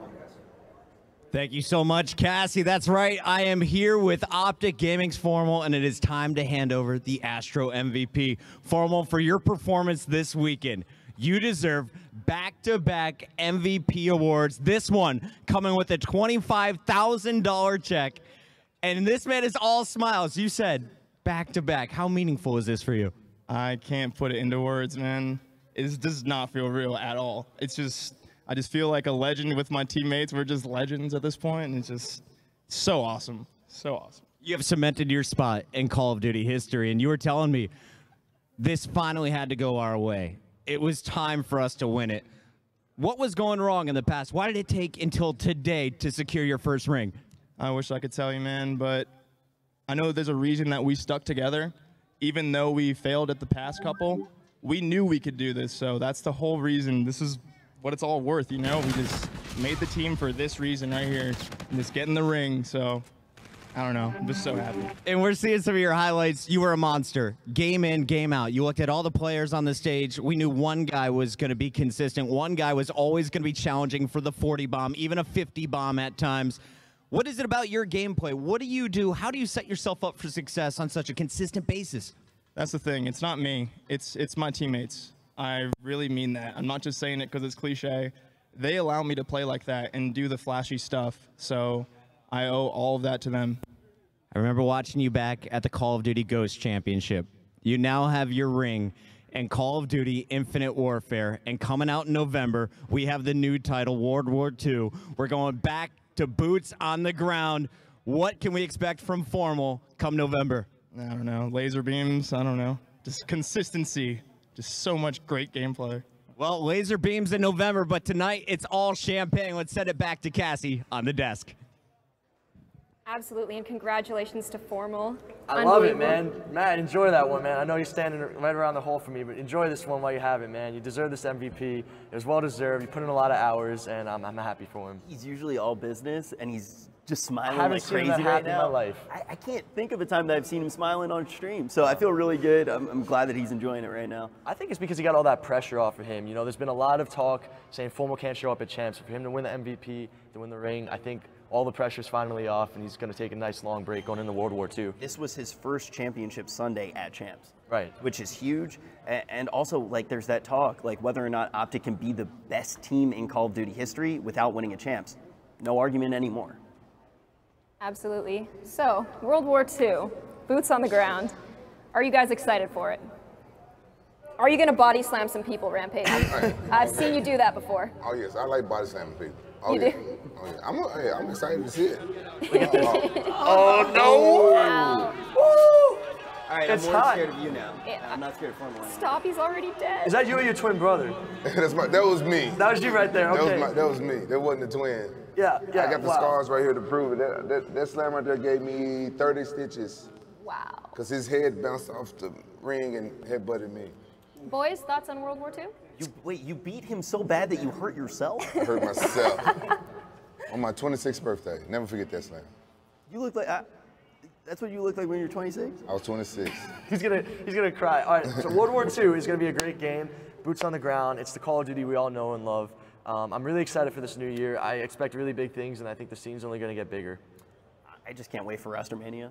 That's the main thing that I'm looking forward to. I want to see where everyone ends up. We'll probably see that in a month or two. There's gonna be a lot of roster changes moving forward. I think a lot of those analysts on that desk we might not see on the desk anymore. I think they may be trying to jump back into the fray. That's my prediction. Hey.